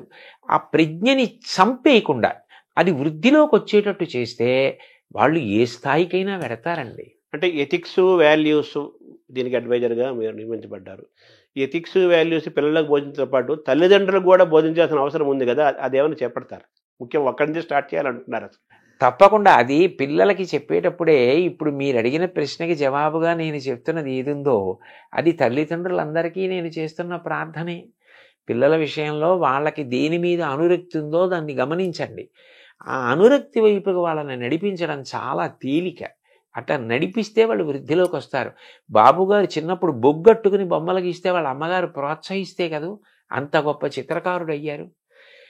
ఎవరు దేనిలో ప్రఖ్యాతి వహించడానికి అవకాశం ఉందని అనుకుంటున్నారో దాన్ని ప్రోత్సహిస్తేనే వాడు ఆ రంగంలో నిలదొక్కుంటాడు. అంతేగాని ఎంతసేపు నువ్వు ఇదే కావాలి, ఇదే కావాలి, ఇదే కావాలని మోసపోసినట్టుగా కోరుకుంటే వివిధ రంగాలలో ప్రజ్ఞావంతులు ఎక్కడి నుంచి వస్తారండి? అంటే మీరు ఏర్పాటు చేసే సమావేశాలు కానీ లేకపోతే వీటిల్లో క్లాసెస్లో కానీ తల్లిదండ్రులు కూడా మీరు ఆహ్వానించాలి. అయ్యో, అనేక సందర్భాల్లో తల్లిదండ్రుల్ని కూడా కూర్చోపెట్టడం, తల్లిదండ్రులు ఉన్న సభలకి ప్రత్యేకంగా వెళ్ళి మాట్లాడడం కూడా ఉందండి. అట్లా కూడా నేను మాట్లాడిన సందర్భాలు ఉన్నాయి. ఉపాధ్యాయులు, తల్లిదండ్రులు వీళ్ళ యొక్క పాత్ర చాలా ప్రధానమైంది కదా, యువత బాల్యులు మంచి తయారవ్వాలంటే. వాళ్ళందరినీ కూడా మీ చేసే వర్క్షాపులు కానీ రేపు భవిష్యత్తులో చేయబోయే కార్యక్రమాల్లో వీళ్ళందరినీ తప్పనిసరిగా తీరాలి, కలిపే ప్రయత్నం మీరు తప్పనిసరిగా చేస్తారు. అయితే ఇప్పుడు ఎథిక్స్, వాల్యూస్ అన్నారు. ఈ మాటలు వినడానికి ఇప్పుడు ప్రస్తుత కాలంలో ఇవి చాలా బరువుగాను, పెద్దగాను, సత్యదూరంగాను అనిపిస్తున్న మాటలు కదా. విలువలు ఏమంటున్నారు, ఎథిక్స్ అమ్ము అది అంటున్నారు. ఇది ఛాలెంజ్గా లేదా? దీన్ని మనం మళ్ళీ సొంతం చేసుకుంటాం? లేదండి, నిజానికి. ఎందుకంటే మీరు ఒక్కటి ఆలోచించండి, మిగిలిన ప్రాణులన్నింటికీ కూడా ఒక్కటే ధర్మం, పశుధర్మం అంతే. దానికి నీతి పాటించాలి, నియమం పాటించాలి అని చెప్పలేరు. ఒక పెద్ద పులికి ఆకలేస్తే నిండు గర్భిణి అయి అప్పుడే ప్రసవిస్తున్నటువంటి ఒక లేడిని కూడా చెనకి తింటుంది. అది దాని ధర్మం. దానికి అహింస, దయ బోధించలేరు. మంచి గుణములన్నీ ఉండి తీరవలసింది ఎవరికి అంటే మనిషికి. మీరు ఒక్కటి ఆలోచించండి, నీతి అన్నది ఒక్కటి విడిచిపెట్టేస్తే ఎవరికీ భద్రత ఉండదు. ఎందుకనంటే ఏ క్షణాన ఎవరిని కాటేస్తారో, ఎవరిని మోసం చేస్తారో తెలియని పరిస్థితి ఉంటుంది. అభద్రతాభావం అన్నది ఉండిపోయిన నాడు, శాంతి లేని నాడు, ఎవరు ఎంత చదువుకున్నా, ఎవరు ఎంతంత పదవులలో ఉన్నా దాని వలన ఏది ప్రయోజనం? ఏదీ లేదు. తాను ప్రశాంతంగా ఉండవలసింది, అందరినీ ప్రశాంతంగా ఉంచవలసింది మనిషి ఒక్కడే. ఆ మనిషి అన్ని జీవులు ప్రశాంతంగా ఉండేటట్టు చేయడం నీతిని పాటించడం ద్వారానే. అది పాటించడం వల్ల అంత పెద్ద ప్రయోజనం ఉన్నప్పుడు అది బరువు అవ్వవలసిన అవసరం ఏముంది? ఇప్పుడు నా కూతురుంది, నా కూతురు బయటికి వెళ్ళినప్పుడు భద్రంగా ఉంటుందన్న నమ్మకం నాకు కలగాలి. వేరొకరి కూతురు బయటికి వెళ్ళినప్పుడు భద్రంగా ఉంటుందన్న భావన వారికి కలగాలి. అప్పుడు వారి కూతురి విషయంలో నేను మర్యాదగా ప్రవర్తించాలి, నా కూతురి విషయంలో వారు మర్యాదగా ప్రవర్తించాలి. ఎవరు మర్యాదగా ప్రవర్తించకపోయినా శాంతి లేదు. ఆ నియమపాలనం చేసి నీతిని పాటించవలసిన వాడు మనిషి ఒక్కడే. ఎందుకనంటే ఒక ప్రాణి వేరొక ప్రాణి యొక్క విభూతిని వాడుకోదు, మహా అయితే ఆహారం కోసం తింటుందంతే. ఏనుగు దంతం పెద్ద పులికి అక్కర్లేదు. ఏనుగు దంతంతో బొమ్మ చేసేవాడు మనిషి. నెమలి నాట్యం చూసి నాట్యం నేర్చుకునేవాడు మనిషి. గాడిద మీద బరువులు మోయించేవాడు మనిషి. గుర్రం ఎక్కి ఎత్తైన ప్రదేశాలకు వెళ్ళేవాడు మనిషి. ఏ ప్రాణిలో ఏ విభూతి ఉంటే దాన్ని వాడుకునేవాడు మనిషి. అయినప్పుడు ఆ మనిషి తాను ప్రశాంతంగా ఉండాలి, చుట్టూ ఉన్న వాళ్ళని ప్రశాంతంగా ఉంచాలి, సమస్త జీవులను ప్రశాంతంగా ఉంచాలి. మనిషి కట్టు తప్పాడనుకోండి, అతని ఒక్కడితో పోదండి. ఏటికి వరదొస్తే ఒక ఊరికి ప్రమాదం, సముద్రానికి ఉప్పెనొస్తే పెను ప్రమాదం. అంటే ఈ జీవ వైవిధ్యము, బయోడైవర్సిటీ అని మనం ఈరోజు ఇబ్బంది పడుతున్నాం కదా, దానికి మనిషి యొక్క మితిమీరిన స్వార్థము ఒక కారణం కదా. అందుకే ప్రతి విషయంలోనూ ఆ నీతి, స్వీయ నియంత్రణ చాలా అవసరం. సముద్రం నేను చిలీలి కట్ట దాటను అని ఓ నియమం పెట్టుకుని చేతకాని దానిలా కెరటం అక్కడ వరకు వచ్చి వెనక్కి ఎడుతోంది. సముద్రం నేను ఎన్నాళ్ళు ఇలా ఉంటాను, ఏడాదికి 1-2-3 రోజులు నా ఇష్టం వచ్చిన చోట ఊళ్ళోకి ఎడతానంటే, అన్నేళ్ల నుంచి అలా నియమానికి సముద్రం కట్టుబడి ఉన్నప్పుడు కట్టుబడ్డానికి మనిషికి ఎందుకు కష్టం? అంటే ఒక్క మనిషి తప్ప మిగతా ప్రకృతి జంతువులన్నీ కూడా సహజంగా ప్రవర్తిస్తున్నాయి, మనిషే మారిపోతున్నాడు కదా. అంత మారిపోవలసిన అవసరం లేదండి. అయితే అతి తెలివితేటలు కూడా మంచిది కాదు. కాలం మారుతోంది, మేము మారుతున్నాం అంటూ ఉంటారు. కాలం మారడం అంటే కాలానికి ప్రధానం సూర్యచంద్రులు. సూర్యుడు తూర్పును ఉదయించడం మానేశాడా, పశ్చిమాన్ని అస్తమించడం మానేశాడా? ఋతువులు 6 అలాగే ఏర్పడుతున్నాయి. శీతాకాలంలో చలేస్తోంది, హేమంత ఋతువులో మంచు పడుతోంది. ఎప్పుడు ఎలా ఉంటుందో అలాగే ఉంది. కాలం ఎక్కడ మారింది? కాలం ఏం మారలేదు. మనం మారి కాలం మీద నెట్టేస్తున్నాం. మారింది మనిషి ఒక్కడే మారాడు. కానీ ఆ మారడం మంచిగా మారితే పర్వాలేదు. మంచిని వదిలిపెట్టి మారకూడని రీతిలో మారి దాన్ని కాలం మీదకో ఇతరుల మీదకో నెట్టేస్తే తర్వాత ఆఖరణ ముప్పుని మాత్రం మనిషే మొట్టమొదట భరించవలసి ఉంటుంది. ఇప్పుడు మన కరోనాలు కానీ ప్రకృతి వైపరీత్యాలని అటువంటివి మనిషిలో మనిషి దూరం అవుతున్న కాలంలోకి మనం వచ్చేసాం. ఇప్పుడు ఎథిక్స్, వాల్యూస్ అంటే పిల్లలకి ఈతకు చెప్పాలంటే మామూలు physics, chemistry, mathematics, economics, history ఇవన్నీ ఉన్నాయి. ఇవి మరి మన పాఠ్యాంశాల్లో తగ్గిపోతున్నాయి కదా. ఒకటి పెద్ద బాల శిక్ష అవన్నీ ఉండేవి, శతకాలు ఉండేవి. మనం తెలుగు వరకు మనం మాట్లాడుకుంటే, ఆంధ్రప్రదేశ్లో మాట్లాడుకుంటే అవి కూడా విద్యా విధానంలో సిలబస్లో తీసుకురావాల్సిన అవసరం కూడా ఉంది కదా. అవి తప్పకుండానండి. ఎందుకనంటే ఏదైనా ఒకటి జ్ఞాపకం ఉండాలి అంటే మీకు పద్యం కన్నా తేలిక మార్గం ఇంకోటి ఉండదు. ఛందోబద్ధమైన పద్యం 4 మాటలు చదివితే జ్ఞాపకం ఉంటుంది. ఇప్పుడు మీరు నైతిక విలువల గురించో లేకపోతే వాళ్ళు జీవితంలో పాటించవలసిన మౌలికమైన నీతి గురించో మీరు ఎంత ప్రసంగం చేసినా అప్పటికి వాళ్ళు పట్టుకున్న కాలక్రమంలో అది విస్మృతికి గురైపోతుంది. ఒక పద్యం అనుకోండి, వాళ్ళకి ధారణలో ఉంటే వాళ్ళు ఎప్పుడు ఏ సందర్భాన్ని ఎదుర్కోవలసి వచ్చినప్పుడు పద్యం స్ఫురణకు వస్తుంది. పద్యం స్ఫురణకు వస్తే అందులో ప్రతిపాదింపబడిన విషయం గుర్తొచ్చి వాడు ఏది చెయ్యాలో ఏది చేయకూడదో నిర్ణయించుకుంటాడు. అందుకని అటువంటి పద్యాల సమాహారంగా కొంత పాఠ్యాంశంగా ఒక పాఠ్య ప్రణాళిక ఉండి తద్వారా ఈ నైతిక విలువలు పిల్లలు నేర్చుకోవడం అన్నదానికి అవకాశం కలిగితే బాగా స్పష్టత ఉంటుంది. పిల్లలు కూడా బాగా పట్టుకోగలుగుతారండి, వాళ్ళు ఊంచుకోగలుగుతారు, తెలుసుకోగలుగుతారు. అంటే ఇటువంటి విద్యా విధానం రావాల్సిన అవసరం ఉంది కదా, దాన్ని దూరం అవుతున్నాం కదా ప్రస్తుతం ఉన్న వాతావరణం. అది దిద్దుకోవడమేనండి. అదే దాన్ని దిద్దుకుని ఏది చేస్తే పిల్లలకి మంచి జరుగుతుందో అది చేస్తే సరిపోతుంది. తర్వాత గురు శిష్య పరంపర కూడా, గురు శిష్య సంబంధాలు అనేవి చాలా ముఖ్యమైనవి. ముఖ్యంగా పిల్లలకి, యూత్కి, వాళ్ళకి ముఖ్యమైనవి కదా. ఇప్పుడు గురు శిష్య సంబంధాలు అంత ఆరోగ్యకరంగా లేవు. గురువు అనే మాట చాలా సుదూరంగా వినపడుతున్న మాట.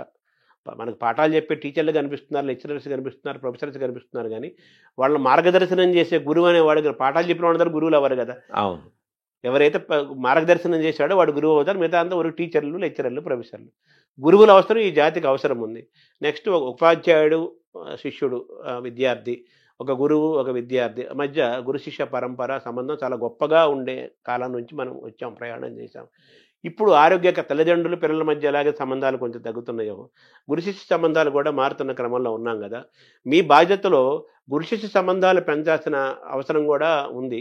ఆ పట్ల కూడా కృషి జరగాలి కదా. జరగాలి. ఎందుకనంటే పాఠం చెప్పడం వరకే నా కర్తవ్యం తప్ప నా వ్యక్తిగత జీవితం పిల్లల్ని ప్రభావితం చేయడానికి వీల్లేదని చెప్పడం సాధ్యం కాదు.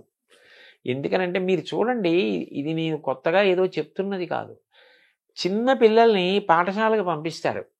వాళ్ళు పాఠశాల నుంచి వచ్చేసి ఓ తువ్వాలో, ఓ పొడుగైన బట్టో, ఓ చీరలా చుట్టుకుని, ఓ శుద్ధముక్క కట్టుకుని పాఠశాలలో టీచర్ గారు పిల్లల్ని ఎలా పిలుస్తారో అలా వాళ్ళు రకరకాల పేర్లతో పిలుస్తూ ఆ టీచర్ని అనుకరిస్తారు.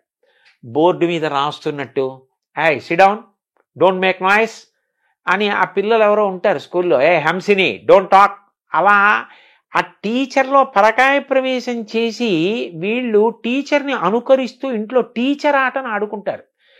ఇంట్లో టీచర్ ఆట ఆడుకోని పిల్లలు నేను చూడాల, ప్రతి పిల్ల ఆడుతుంది. అంటే అంత తొందరగా చిన్నప్పటి నుంచి ప్రభావితం చేసేది ఎవరు అంటే పాఠం చెప్పేటటువంటి గురువు. గురువు వ్యక్తిగత జీవితం కూడా శిష్యుడి మీద అంత ప్రభావం చూపిస్తుంది. ఆయన నైతిక విలువలు, ఆయన మార్గదర్శనం చేసే విధానం, ఆయన ఉద్ధాన పతలాలు ఎదుర్కొన్న తీరు, ఆయన ఎలా విలువలకు కట్టుబడతాడు అన్నది పిల్లల్ని చాలా ప్రభావితం చేస్తుంది.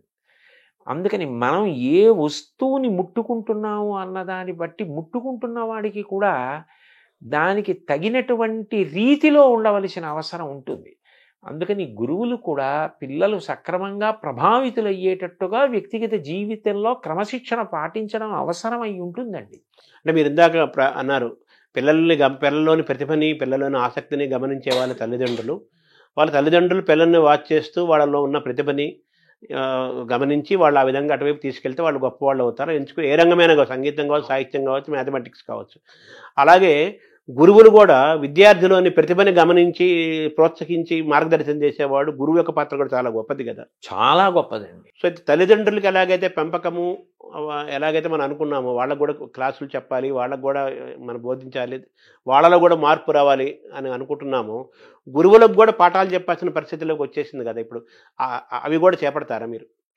అది కూడా అంటే నాకు తెలిసినంత వరకు గురువులు క్రమశిక్షణాయుతంగానే ఉంటారు. కాకపోతే వాళ్ళ యొక్క గొప్పతనాన్ని, వాళ్ళ యొక్క కర్తవ్యత నిష్టని వాళ్ళు సమాజ నిర్మాణంలో ఎంత కీలకమైన పాత్ర పోషిస్తున్నారు అన్నది వాళ్ళు ఒక్కసారి జ్ఞాపకం తెచ్చుకొని మేము ఇంత గొప్ప స్థితిలో ఉన్నాం, ఇంత గొప్ప ప్రభావితం చేయగలిగిన స్థితిని పొంది ఉన్నామని సంతోషించి పునరంకితం కావడానికి వాళ్ళకి కూడా అవసరమే. వాళ్ళతో కూడా మాట్లాడడం అన్నది అవసరమై ఉంటుంది. వాళ్ళకి కూడా 4 మంచి మాటలు, అయ్యా మీ వల్ల ఇంత ప్రభావితులు అవుతారు అని చెప్పవలసి ఉంటుందండి. తల్లిదండ్రులు, గురువులు, పిల్లలు అందరికీ మూకుమ్మడిగాను చెప్పాల్సిన అవసరం ఉంది, ఇండివిజువల్గాను చెప్పాల్సిన అవసరం చాలా ఉంటుందండి. అయితే ఒకప్పుడు టీచర్లు కానీ, లెక్చరర్స్ కానీ వాళ్ళ కెమిస్ట్రీయో, ఎకనామిక్సో, హిస్టరీయో, ఇంగ్లీష్ ఆ పాఠాలు ఎంత అవసరమో చెప్తూ అనేక మిగతా అంశాలు, జనరల్ నాలెడ్జి, కళలు, సంస్కృతి, చరిత్ర, మిగతా అంశాలు కూడా చెప్తూ విద్యార్థిని అద్భుతంగా తీర్చిదిద్దే వాతావరణం ఉండేది. నేను మొన్నటి వరకు ఉండేది. ఇప్పుడు కూడా కొంతమంది అక్కడక్కడ ఉంటారు. వాళ్ళు కూడా తగ్గుతున్నారు కదా. సో మళ్ళీ ఆ పూర్వ సంస్కృతి మళ్ళీ గురు వస్తే అది చాలా గొప్పగా ఉంటుందండి. అదే ఆ బహుముఖ ప్రజ్ఞ. ఒక పాఠం చెప్తూ అనుషంగికంగా అనేక విషయాల్ని దాంట్లో ప్రతిపాదించడం చేత విద్యార్థి చాలా ప్రభావితులవుతాడు. అయితే దానికి ఏమవుతుంది అంటే ఉపాధ్యాయుడు నిరంతరం చదవవలసి ఉంటుంది. అనేక విషయాలు తాను తెలుసుకుని నిన్న చెప్పిన పాఠాన్ని ఇవాళ చెప్పవలసి వస్తే నేను ఇంకా అంతకన్నా అందంగా చెప్పడానికి నేను సిద్ధపడాలన్న ఉత్సాహం ఉండాలి. అన్నిటికన్నా అవసరం ఏమిటంటే పాఠం చెప్పేటప్పుడే వాడికి, ఆ వింటున్న పిల్లవాడికి క్రమశిక్షణ, తాను పొందుతున్న విద్య వలన సమాజ హితానికి ఉపయోగించాలి తప్ప అది స్వార్థానికి ఉపయోగించకూడదు అన్న ఒక పూనిక కలిగేటట్టుగా చెప్పవలసిన అవసరం ఉంటుందండి. అది చాలా అవసరం. ఎందుకనంటే మీరు చూడండి, ఒక్కొక్క తరగతి దాటుతూ వెళ్ళిపోతున్నాడు అనుకోండి, అతను ఒక పెద్ద పదవిని అధిష్ఠించడానికి సిద్ధపడిపోతున్నాడు. ఇప్పుడు ఆ చదువు అన్నది ఒకటే మీరు ఇచ్చేసి పంపించేశారనుకోండి, అప్పుడు అతను దాన్ని సమాజహితానికి వాడచ్చు, స్వప్రయోజనానికి వాడుకోవచ్చు. అట్లా కాకుండా దీని వలన నీకు అనంత విభూతి కలుగుతోంది, అనంత శక్తి, సామాన్యమైన శక్తి కాదు. దీన్ని నువ్వు సమాజపరం చేయాలి తప్ప దీన్ని నువ్వు స్వార్థానికి వాడుకోకూడదు అన్న విషయం పాఠంతో పాటుగా వెళ్ళిపోవాలి. వెళ్ళిపోతే అది హెచ్చరికగా, అది ఉపదేశంగా తీసుకుంటాడు. చూడండి, ఏష ఉపదేశ ఏష ఆదేశ అన్నట్టు ఉపదేశం ఉండాలి, ఆదేశం ఉండాలి. అందులోని రెండు ఉంటే వాడికి జీర్ణం అవుతుంది. నువ్వు ఇంత గొప్ప వైద్యుడి అయ్యావు, సమాజ హితం ప్రధానం తప్ప నీవు సంపాదించుకోవడం ప్రధాన ప్రయోజనం కాకూడదు. సంపాదించుకోవద్దని ఎవ్వరనరు, కానీ ప్రధాన ప్రయోజనం కాకూడదు. ఒక ఇంజనీర్కి అంతే, ఒక టీచర్కి అంతే, ఒక ఉద్యోగికి అంతే. ఎంత గొప్ప స్థితికి వెడుతున్నాడో అంతగా సమాజహితాన్ని చూడడం అలవాటు కావాలి. ఆ కోణం రావాలండి. ఈ ప్రయాణంలో జాతి నిర్మాణంలో, సంస్కృతి యొక్క పరిరక్షణలో, వికాసంలో భాష యొక్క పాత్ర, ప్రభావం దాని చాలా పెద్దది, గొప్పది, ముఖ్యమైనది కదా. ఇప్పుడు మనకు తెలుగు భాష దూరం అవుతుంది. మన విద్యా విధానంలో అంతా ఇంగ్లీష్ మీడియం వస్తుంది, తెలుగు దూరం అవుతుంది. సో తెలుగు భాషని నిలబెట్టుకోవడం, కాపాడుకోవడం చాలా ముఖ్యం కదా. అది కూడా చాలా బాధ్యతాయుతమైన అంశం కదా. దాన్ని ఎలా చూడాలి? అప్పుడు తెలుగుకి సంబంధించినంత వరకు ఏ నైతిక విలువలు, నీతి, నియమం, క్రమశిక్షణ ఇలాంటివి మీరు బోధించాలనుకుంటున్నారో అవి తెలుగులో చెప్పడం వల్లే బాగా మనిషిలోకి ప్రవేశించే అవకాశం ఉంటుంది. ఎందుకనంటే అది మాతృభాష కదండి. ఇప్పుడు ఆంగ్ల భాష వద్దు అని చెప్పడం కూడా సాధ్యం కాదు. కానీ రెండింటికి కూడా సమాన గౌరవం ఉండాలి. ఎందుకంటే ఇంగ్లీష్ అనేటటువంటిది భార్య, తెలుగు అన్నది తల్లి. ఒక వ్యక్తి సంతోషంగా ఎప్పుడు ఉంటాడు, ఇంటికి వచ్చేటప్పటికీ తల్లి తన భార్య హాయిగా కలిసిమెలిసి ఉన్నారనుకోండి, సుఖంగా ఉంటాడు. నీకు తల్లా భార్య అంటే ఏం చెప్తాడు? తల్లి ఉండాలి, భార్య ఉండాలి. ఇద్దరూ అన్యోన్యం ఎంతో ప్రేమగా ఉన్నప్పుడే ఆయన సంతోషంగా ఉంటాడు. ఇంగ్లీష్ అన్నది తాను ఇంకా ఇంకా వృద్ధిలోకి రావడానికి, ఇంకా ఎక్కువ గ్రంథాలు చదువుకోవడానికి, తాను బాగా పరిఢవిల్లడానికి ఉపయోగపడాలి. తెలుగు అన్నది మౌలికంగా తను ఎక్కడ పుట్టాడు, ఆ సంస్కృతి ఏమిటి, ఆ సంస్కృతిని నిలబెట్టుకోవడానికి, తను ధరించడానికి, అందులో ఉన్న వాంగ్మయం, దానికి ఉన్న కళలు, వాటిని పోషించుకోవడానికి అది అవసరం. ఒక తెలుగువాడిగా పుట్టినవాడు తెలుగు సంస్కృతిని పోషించుకోవాలి. సంస్కృతి పోయిందనుకోండి అర్థమే లేదు, మూలమైపోయినట్టు. ఆ సంస్కృతిలో భాష భాగం కాదు, ప్రధానమైన భాగం. కాబట్టి తెలుగు అనేటటువంటిది ఈ నైతిక విలువల బోధనకి తెలుగులో ఉంటే పిల్లలకి తేలికగా అర్థం అవుతుంది. ఇప్పుడు మీరు ఆంగ్ల భాషలో ఏదో వేమన శతకం చెప్పడం కన్నా, ఆంగ్ల భాషలో సుమతీ శతకం చెప్పడం కన్నా సుమతీ శతకాన్ని తెలుగులో చెప్పడం ఎంత తేలిగ్గా ఉంటుంది. సుమతీ శతకం తెలుగులో చెప్పు, షేక్స్పియర్ గురించి ఇంగ్లీష్లో చెప్పు, ఎవరు కాదంటే కబీర్ గురించి హిందీలో చెప్పు. అందుకని నీతి, నియమం ఇలాంటివి చెప్పవలసి వచ్చినప్పుడు తెలుగులో చెప్పడమే అందం. అంటే 1వ తరగతి నుంచి ఇంటర్మీడియట్ వరకు సరే ఇంగ్లీష్ అవసరము, సమాజం, ఉద్యోగము అవసరం, ఎవరు కాదంటం లేదు. అదేం కొత్త విషయం ఏం కాదు. ఇంగ్లీష్ తెలుగు వాళ్ళకి కొత్తదేం కాదు. రేపల్లి రాధాకృష్ణను ఆయనకంటే ఎవరున్నారు గురువు? ఆయనకి ఎంత ఇంగ్లీష్ వచ్చు, తమిళ వచ్చు, చాలా భాషలు వచ్చు కదా. పివి నరసింహరావు ప్రధానమంత్రిగా చేశాడు, ఆయనకి ఎన్ని భాషలు? అవునండి, ఎన్ని భాషలే నేర్చుకోవాలి, కానీ మన తల్లి భాషను కాపాడుకోవాలి. మీరు ఎథిక్స్ అవన్నీ బాగా చేరాలంటే మాతృభాషలన్నీ బాగా చేరతాయి. కాబట్టి కనీసం 1వ తరగతి నుంచి ఇంటర్మీడియట్ వరకు తెలుగు కంపల్సరీగా ఒక సబ్జెక్టుగా ఉండాలి. మీరు అన్నట్టుగా ఎథిక్స్, వాల్యూస్ బాగా చేరాలి అంటే తెలుగు మాతృభాష, ఏ భాష అయితే ఆ భాష, మన తెలుగు కాబట్టి తెలుగు తప్పనిసరిగా ఉండాలి అనేది మీరు చెప్పే అంశం. సో ఆ విధంగా కూడా మీ కృషి చేస్తారు, ప్రభుత్వానికి ఈ విషయాలు కూడా తెలియజేసే ప్రయత్నం చేస్తారు. అయితే ఆరోగ్యం కూడా చాలా ఇంపార్టెంట్. మీరు ప్రారంభం అన్నారు ఫిట్నెస్ గురించి, దృఢత్వం. ఇప్పుడు మీరు అన్నారు నాకు ఒకప్పుడు బాగా ఉండేవాడిని, ఇప్పుడు కాస్త కళ్ళజోడు వచ్చింది, కొంచెం మోకాళ్ళ నొప్పులు వచ్చినాయి అంటే ఇప్పుడు 60 దాటిన తర్వాత, 50 60 దాటిన తర్వాత ఇప్పుడు చిన్నపిల్లలకే కళ్ళజోడులు వచ్చేస్తున్నాయి.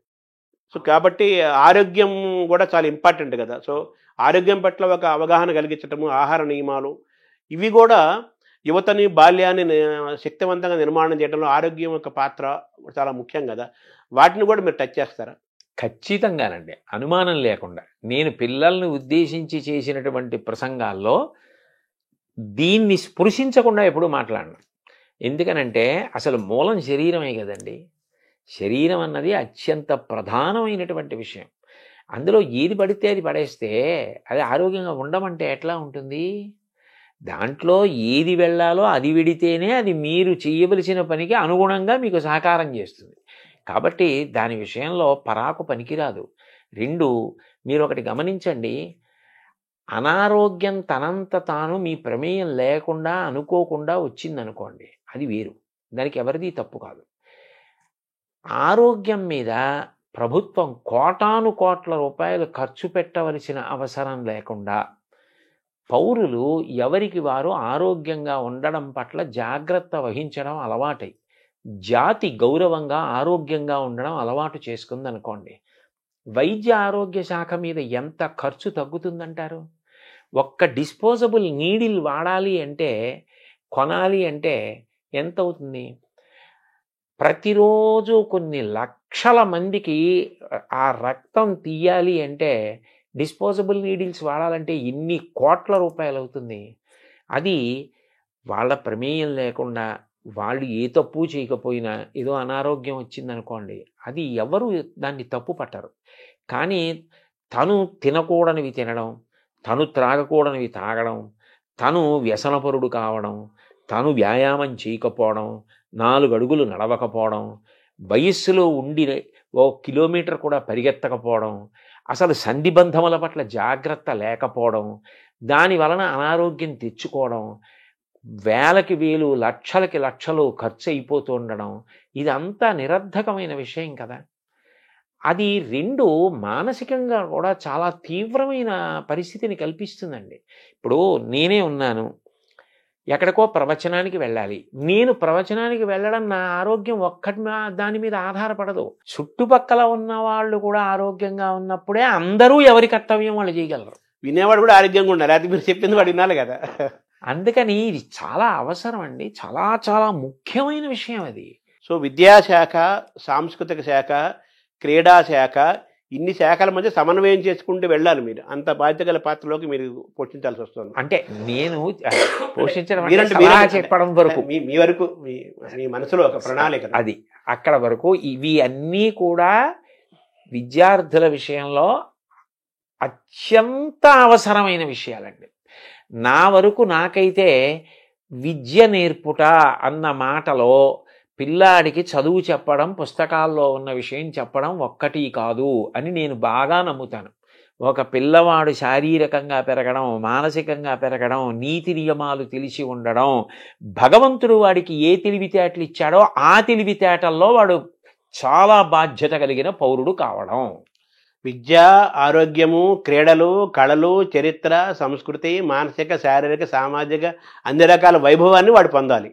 పొందితే అమ్మో, లేకపోతే తరం మారేటప్పటికీ దేశం ఇంకా ఉన్నతిని పొందాలి. కానీ దేశం పతనం వైపుకి వెడితే ఎక్కడో తేడా జరుగుతోంది, ఎక్కడో దోషం జరుగుతోందని గుర్తు కదండి. ఆ విషయంలో ఎంతో జాగ్రత్త తీసుకోవలసిన అవసరం ఉంది కదా. సో ఇన్ని శాఖల మధ్య సమన్వయం జరగాలి, ఉండాలి. అది మనం చేసేది కాదు, అన్ని సమన్వయాలు మనం చేయలేము. ప్రభుత్వం మనం ఎంతవరకు అంటే దీని అవసరాన్ని మనం నమ్మినది ఏదో అది త్రికరణ శుద్ధిగా చెప్పడం వరకు మన కర్తవ్యం. ఈ క్రమంలో ప్రభుత్వము, ప్రజలు ఇద్దరూ భాగస్వామ్యం ఇవ్వాలి కదా, కేవలం ప్రభుత్వం కాదు కదా, ప్రజలు అవ్వాలి కదా. ఇందులో సంకుచిత దృష్టి వదిలిపెట్టాలండి. ఎంత వదిలిపెట్టాలి అంటే, చాగంటి కోటేశ్వరరావు గారు ఇవాళ ఏదో పదవిని ఆశించి వెళ్ళిపోయాడు, ఇలాంటి అక్కర్లేని ఆలోచనల కన్నా ఆయన వయసుని ఆయన దృష్టిలో పెట్టుకుని పిల్లలకి 4 మంచి మాటలు చెప్పడం కన్నా, 4 పిల్లలకి నా జీవితం పనికొస్తే, నా శ్వాస పనికొస్తే అంతకన్నా నాకు సంతోషం ఏమిటని వెళ్ళాడని అర్థం చేసుకోగలిగిన విషయంగా ఇతరులు కూడా జాగ్రత్త పడాలి. అందరూ సంకుచిత బుద్ధిని విడనాడి పిల్లల విషయంలో మాత్రం చేతులు కలిపి ఒకటిగా నిలబడితేనే జాతి నిర్మాణం జరుగుతుంది. అంటే ఒకప్పుడు మనం తల్లిదండ్రుల గురించి మాట్లాడుకున్నాము, గురువుల గురించి మాట్లాడుకున్నాము. ఒకప్పుడు మనకు అమ్మమ్మలు, బామ్మలు, పెద్దవాళ్ళు భారత, భాగవత, రామాయణ కథలు చెప్పేవాళ్ళు. అది కూడా మనం దూరం అవుతున్నాం కదా. సో వాళ్ళని కూడా మనం ఇన్వాల్వ్ చేయాలి, తాతల్ని అమ్మమ్మల్ని నాయనమ్మల్ని కూడా. అయ్యో అసలు నిజానికి నా దృష్టిలో అయితే తాతగారి పక్క మనవడికి విశ్వవిద్యాలయం. అదే తాతగారు మనవడిని పక్కన పడుకోబెట్టుకుని వాణ్ణి గుండెల మీద జోకొడుతూ తాతగారు చెప్పినటువంటి కథలే ఉన్నాయో మనవడికి జీవితాంతం జ్ఞాపకం ఉండిపోతాయి. ఆయన అనుభవజ్ఞుడు, జీవితంలో ఎన్నో ఎత్తుపల్లాలు చూసినవాడు. అటువంటి తాత పక్కన పడుకుని తాతగారు చెప్పిన మాటలు వినడం మనవడికి జీవితంలో గొప్ప అదృష్టం. తాతగారు చెప్పిన మాటలు వినాలి, తాతగారి పక్కన కూర్చోవాలి, నాయనమ్మ పక్కన కూర్చోవాలి. ఎందుకు వచ్చాయండి రామాయణ భారత భాగవతాలు? అవన్నీ ఏవో ఆ సంకుచితమైనవి అని అనుకోకూడదు. పొగట్టకి లొంగిపోయి ఎంత శక్తి ఉన్నవాడైనా శల్యుడు ఏమైపోయాడు? ఆనాడు భారతదేశంలో కృష్ణుడు ఎంత గొప్ప సారథో శల్యుడు అంత గొప్ప సారథి. కానీ పొగట్టలకి లొంగిపోయి చిట్ట చివరికి శల్య సారథ్యమన్న అప్రతిష్ట తెచ్చుకున్నాడు. నీకు ఎంత శక్తి ఉన్నా పొగట్టలకి లొంగిపోయే బలహీనత ఉంటే అలా అయిపోతావనడానికి ఇంకా శల్యుడి కన్నా ఉదాహరణ ఎవరుంటారు? ఎలా మహాభారతం పనికిరాని గ్రంథమైంది? ఏది ఎవరికి ఎంతవరకు అవసరమో అంతవరకు దాన్ని అంత అందంగా చెప్పడంలో కృతకృత్యులం కావాలి. అంతేగాని ప్రతిదాన్ని విమర్శించడంలో, ప్రతిదాన్ని తక్కువ చేయడంలో మనం గొప్పవాళ్ళం అయిపోతామా? అవం. సమస్యకు పరిష్కారం కావాలి కానీ సమస్యను మధ్య మాట్లాడాలి. పిల్లల విషయంలో పిల్లలకి ఏది చెప్పి ఎలా చెప్తే వాళ్ళు వృద్ధిలోకి వస్తారన్నది చాలా ప్రధానం. వాడు నీతి నియమాలు పాటించాలి. వాడు మంచి విద్యార్థిగా తయారైతే తల్లిదండ్రులకి బాసట, అన్నదమ్ములు, అక్క చెల్లెళ్ళు, ఆ వీధిలో ఉన్నవాళ్ళు, ఆ ఊళ్ళో ఉన్నవాళ్ళు, ఆ దేశంలో ఉన్నవాళ్ళు, ప్రపంచం ఎంత సంతోషిస్తుందండి ఒక్క వ్యక్తి అలాంటి వాడు తయారైతే. ఇక అలా కానీ ఒక రాష్ట్రంలో విద్యార్థుల పట్ల కర్తవ్య దీక్షతో నడిపించగలిగితే, ప్రయత్నం చేస్తే నా నమ్మకం ఏంటంటే పిల్లలు వింటారు. అది నా నమ్మకం. సో మీ జీవితాన్ని తరచు చూసుకుంటే నేను ఒక మంచి బాలుడుగా, మంచి యువకుడుగా, మంచి విద్యార్థిగా, మంచి ఉద్యోగుడుగా, మంచి శ్రోతగా, మంచి పాఠకుడుగా, మంచి ఉపన్యాసకుడుగా ఉండటం వల్ల నాకు ఇంత గుర్తింపు వచ్చింది అనే ఒక భావన మీకు కలుగుతుంటుంది. అంటే గుర్తింపు వచ్చింది అన్న భావన కన్నా నేను అనుకునే విషయం ఏమిటంటే ఋషిప్రోక్తమైన వాంగ్మయానికి కాలదోషం లేదన్నది నిరూపింపబడింది అనిపిస్తూ ఉంటుంది. ఎందుకనంటే నేను చాగంటి కోటేశ్వరరావు గారు అనేటప్పటికీ ఓ పంచి కట్టుకుని ఓ ఉత్తరీయం వేసుకుని ఏదో రామాయణమో భారతమో భాగవతంలో చెప్తున్నటువంటి వ్యక్తి అని లోకంలో ఒక ముద్ర. నేను ఉద్యోగానికి వెళ్ళినప్పుడు ప్యాంటు షర్టు వేసుకునేవాడిని. నేను ప్యాంటు చొక్కాతో ఎప్పుడైనా ఎక్కడైనా కనపడ్డాను అనుకోండి, చాలామంది నన్ను చూసి మిమ్మల్ని గుర్తుపట్టలేకపోయామండి, మీరు ప్యాంటు చొక్కాతో ఉన్నారు ఇవాళ అంటారు. అంటే చాగంటి కోటేశ్వరరావు అంటే ఓ పంచె కట్టుకుంటాడు, రామాయణం చెప్తాడు. అంటే ఇవాళ రామాయణ భారత భాగవతాల ద్వారా వాళ్ళు ప్రయోజనం పొందిన కారణం చేతనే నాకు గుర్తింపు వచ్చింది. నేను రామాయణము మానవీయ సంబంధములు అని విశాఖపట్నంలో ప్రవచనం చేశానండి. భార్యాభర్తల యొక్క అనుబంధం గురించి నేను మాట్లాడాను. రామాయణంలో ఎలా ప్రతిపాదించారన్నది చెప్పా. దాన్ని శ్రీ వెంకటేశ్వర భక్తి ఛానల్ ప్రత్యక్ష ప్రసారం చేసింది. ఆ తర్వాత ఎంతమంది విడాకుల కోసమని చెప్పి న్యాయస్థానాల్లో దరఖాస్తులు చేసుకున్న దంపతులు కూడా తిరిగి కలుసుకున్నారు. విడాకులు తీసుకున్న వాళ్ళు కలుసుకున్నారు. ఇది గొప్ప ప్రభావం కదా. అంటే రామాయణానికి కాలదోషం లేదు కదా. అంటే ఆ మాటకి అంత గొప్ప కావ్యాన్ని నిర్మాణం చేశాడు. అది ప్రాతిపదిక ఉంటే కదా అసలు మనం మాట్లాడడం. అది ఎంత బాగా రాశారు, ఎంత గొప్ప విషయాలు అని నాకు ఆనందం కలుగుతుంది. అవి ఈ జన్మలో భగవంతుడు వాటిని ముట్టుకోవడానికి, వాటిని చదువుకోవడానికి, వాటి మీద అంత నమ్మకం కలగడానికి, అంత నమ్మకంతో చెప్పడానికి నాకు ఒక ధృతిని ఇచ్చాడని సంతోషిస్తూ ఉంటానండి. మీరు మీ జీవన విధానం అంతా మీకు తెలిసింది, మీ జీవితం మీకు తెలిసింది. అవును, మీకంటే ఎవరికి ఎక్కువ తెలియదు. అవును. కానీ నేను ఇటువంటి వాతావరణం నుంచి వచ్చిన వాడిని ఈరోజు మంత్రి హోదాతో ఒక పదవి నాకు ఇస్తున్న అనౌన్స్ చేశారు అనగానే రాష్ట్ర ప్రభుత్వం ఏమనిపించింది సార్ ఫస్ట్ ఇది వినగానే? అంటే మీరు వేసిన ప్రశ్న చాలా గంభీరమైన ప్రశ్న వేశారు నన్ను. ఇందులో నేను మీతో ఏ అరమరిక లేకుండా ఒక విషయం ప్రస్తావిస్తాను. నాకు ఈ పదవి ఇచ్చినప్పుడు నన్ను మొట్టమొదట అందరూ అడిగింది ఏమిటంటే, మీరు దీన్ని తీసుకుంటున్నారా అని అడిగారు. నేను తీసుకుంటున్నాను అని చెప్పాను. వెంటనే నన్ను అడిగిన ప్రశ్న ఏంటంటే, మరి మీకు గతంలో తిరుమల తిరుపతి దేవస్థానంలో ఇస్తే మీరు ఎందుకు తీసుకోలేదు అని అడిగారు. ఇప్పుడు ఒకటి తీసుకోవడం, ఒకటి తీసుకోకపోవడం అన్నది కేవలం మన వ్యక్తిగత అభిప్రాయం ఒకదాని మీదే ఉండదండి. నేను ఇదే ముఖ్యమంత్రి గారు చంద్రబాబు నాయుడు గారు నాకు ఒకప్పుడు ఇలాగే సలహాదారు పదవి ఇచ్చారు, ఎంతో గౌరవంగా ఇచ్చారు. కానీ నేను అప్పుడు తీసుకోలేదు. కారణం ఏమిటంటే, నేను భారత ఆహార సంస్థలో ఇంకా పదవీ విరమణకి దగ్గరికి వెళ్ళిపోయాను. ఆ సందర్భంలో ఇంకా నాకు ఇప్పుడు మారి ఇంకొక చోటుకి వెళ్ళి మళ్ళీ ఇక్కడ పదవీ విరమణ చేయడానికి కాగితాలు పెట్టుకోవడం ఇవి ఇబ్బంది వచ్చేస్తుందని నేను ఆ సమయంలో వెళ్ళలేదు. వెళ్లకుండా నేను ఉండిపోయాను. ఆ పదవి నాకు వద్దండి అని చెప్పేశాను. రెండవసారి నాకు జగన్మోహన్ రెడ్డి గారు ముఖ్యమంత్రిగా ఉన్న కాలంలో తిరుమల తిరుపతి దేవస్థానం ధర్మ ప్రచార పరిషత్తుకి సలహాదారుగా ప్రకటించారు. ప్రకటిస్తే నేను అప్పుడు వద్దని చెప్పాను. ఎందుకు చెప్పానంటే, అప్పటికి నాకు 7-8 నెలల వరకు కూడా ఈ ఉపన్యాసాలకి నేను తేదీలు ఇచ్చేసి ఉన్నాను. అది ఒక్కొక్క సబ్జెక్ట్ ఏమవుతుందంటేనండి 30 రోజులు అలా చెప్పే ఉంటాయి. అవి చాలా పెద్ద పెద్ద సబ్జెక్ట్స్ చెప్పవలసినవి ఉన్నప్పుడు ఇంకా ఖాళీ ఉండదు. అప్పుడు నేను ఒక సమావేశం పెడితే వెళ్ళలేను. నాకే తెలుసు ఆ విషయం. నేను అది కూడా ఎక్కడో ఉంటాను, అనంతపూర్లో 4 రోజులు ఉండి సమావేశాలు చెప్పి అక్కడి నుంచి బళ్ళారి వెళ్ళొచ్చు, లేకపోతే శ్రీకాకుళం వెళ్ళొచ్చు. ఈ పక్కనే వెళ్ళాలని నియమం ఏమి ఉండదు. అప్పుడు అకస్మాత్తుగా ఓ సమావేశం పెట్టి మీరు రండి అంటే నేను రాలేనండి అని చెప్పాలి. ఇప్పుడు దేనికి తీసుకున్నట్టు ఆ పదవి? నేను వెళ్ళలేనన్న విషయం నాకు తెలుసు.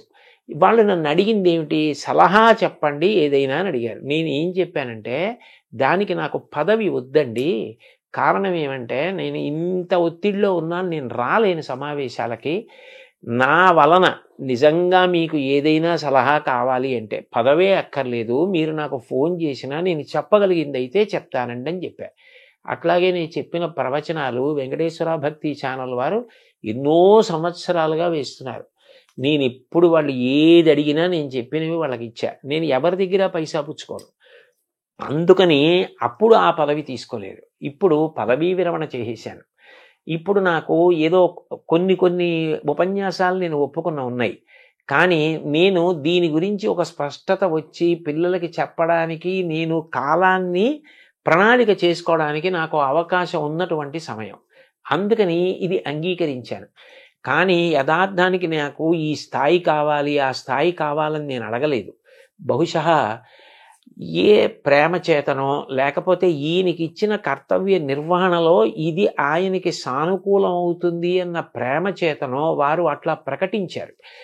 దాన్ని నేను కూడా అంతే సహృదయంతో స్వీకరించా.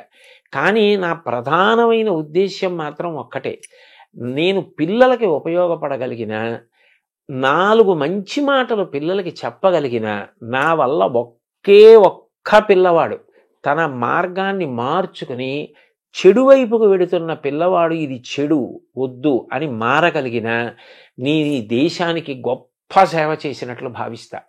ఎందుకనంటే మీరు ఆలోచించండి, ఒక్క పిల్లవాడు గాడి తప్పి ఒక తప్పు వైపుకు వెళ్ళిపోతే వాడు రేపొద్దున్న ఎంత పెద్ద నేరస్తుడవుతాడో, ఎంత ప్రమాదకరమైన వ్యక్తి అవుతాడో, వాడి వల్ల దేశానికే ఎంత అప్రతిష్ట వస్తుందో.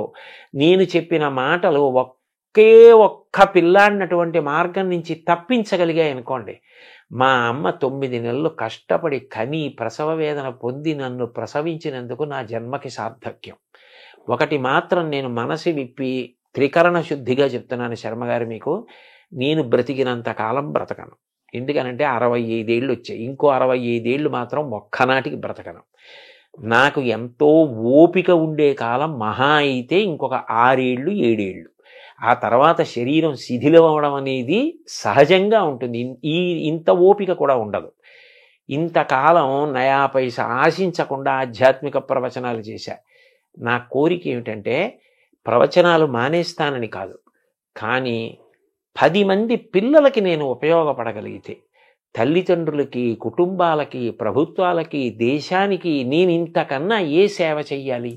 నాకు భగవంతుడు వాక్కునిచ్చాడు. ఆ మంచి మాటలు నేను పిల్లలకి చెప్పి 10 మంది పిల్లల్ని బాగు చేయగలిగితే ఈ దేశంలో పుట్టినందుకు ఈ దేశమాత రుణం తీర్చుకోలేను, కానీ ఆ తల్లి వీడు నా కడుపున ఈ దేశంలో పుట్టినందుకు వీడు త్రికరణ శుద్ధిగా భవిష్యత్ తరాల కోసం తాపత్రయపడ్డాడని భరతమాత సంతోషిస్తే నాకు చాలు. అదే 10,000. అదే 10,000. దాని కొరకు అంగీకరించాను కానండి. నిజానికి ఇతర విషయాలు వాళ్ళు ప్రేమతోటి గౌరవంతో ఇది బహుశా ఈయనకి ఉపయోగపడుతుందని కల్పించిన స్థానం అని నేను అనుకుంటున్నాను. దానివల్ల మీకు సహజంగా తీసుకున్నారు. నేను ఎవరిని ఇది ఇవ్వండి అని ఎప్పుడు అడగలేదండి. అది కూడా కేంద్ర మంత్రి కేబినెట్ హోదా అన్నా కదా, సహజంగా తీసుకున్నారు కానీ దానికే మీరు అది వస్తుందని ఇది తీసుకోలేదు. ఇది చెయ్యాలి కాబట్టి ఒప్పుకున్నానంతే. వాళ్ళు ఏదో ఏర్పరిచారని. అయితే మీ కార్యక్షేత్రం ఎలా ఉంటుంది? తర్వాత మీ ఏ స్వేచ్ఛతో మీరు ప్రవచనాలు చెప్పటము, గో సంరక్షణ ఏం నడుస్తూనే? అయ్యో, అది ఇప్పుడు అకస్మాత్తుగా పూజ పూర్తయితే అక్షతలు నీళ్లు వదిలేసినట్టు వదిలేసేది కాదు కదండి. అది నా సప్తధాతువుల్లో జీర్ణం అయిపోయిన విషయం. అవును, అది నాకు ఎంతో సంతోషకరం. అది నేను వదిలిపెట్టేయలేను. నేను ఎప్పుడూ భగవంతుణ్ణి ప్రార్థన చేసేది కూడా ఒకటే.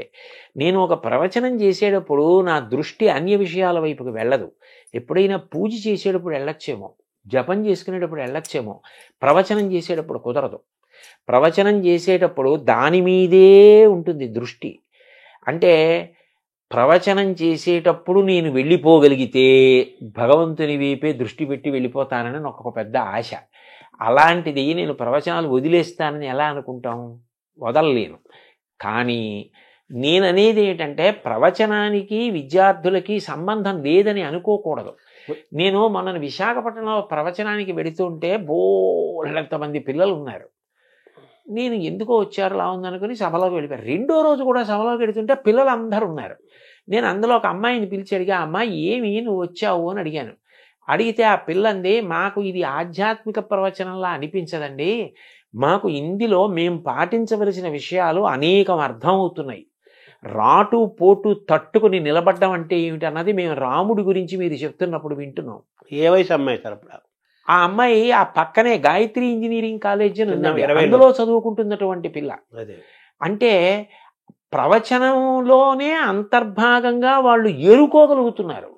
ఎవరికి కావలసింది వాళ్ళు ఏరుకుంటున్నారు. అప్పుడు ప్రవచనం మాత్రం పిల్లలకి పనికొచ్చేది కాదని ఎలా అనగలరు? దానికి ప్రవచనం అవుతుంది అంతే కదా కదా. అందుకని చెప్పి అది నడుస్తుంది, ఇది నడుస్తుంది. కానీ కేవలం పిల్లల కోసమని ప్రభుత్వ పరంగా నాకున్న ప్రయోజనం ఏమిటంటేనండి, ప్రభుత్వానికి ఒక శక్తి ఉంటుంది.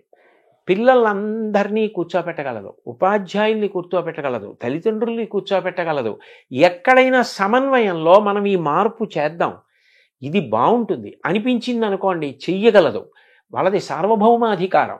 అప్పుడు నేను ఈ దేనికోసం ప్రయత్నిస్తున్నానో అది సాధించడం తేలిక. అంటే మనం అనుకున్న విద్యా నిర్మాణం పని చేయగలుగుతాం. వాళ్ళ చేతిలో వ్యవస్థలు ఉంటాయి. తర్వాత వాళ్ళు జీవో తీసుకొచ్చి పాలసీస్ తీసుకొచ్చేసి అన్ని విద్యా విధానం అన్ని మార్పులు చేర్పులు చేయగలుగుతారు. ఇలాంటి వాతావరణం ఉంటే మంచి విద్యార్థులు తయారవుతారు, మంచి యువత తయారవుతారు అని చెప్తే మీరు చేయడానికి వాళ్ళకి గవర్నమెంట్ కాబట్టి అది అవకాశం ఉంటుంది. అందుకని నేను ఆ పదవిని స్వీకరించడానికి కారణం అండి. మీ కార్యక్షేత్రం ఎక్కడ ఉంటుంది? నేను ఎక్కడ ఉంటే అదే కార్యక్షేత్రం. అంతే, ఈ స్వేచ్ఛ మీదే. అంటే ఎందుకనంటే నేను ఎప్పుడు ఎక్కడ మాట్లాడుతున్నా ఇది మాత్రం మరింత బాగా గుర్తు పెట్టుకుని ఉంటాను. ఎందుకంటే సభలో 10 మంది పిల్లలున్నా పిల్లలకి పనికొచ్చే మాట కూడా కలపడానికి ప్రయత్నం చేస్తూనే ఉంటాను.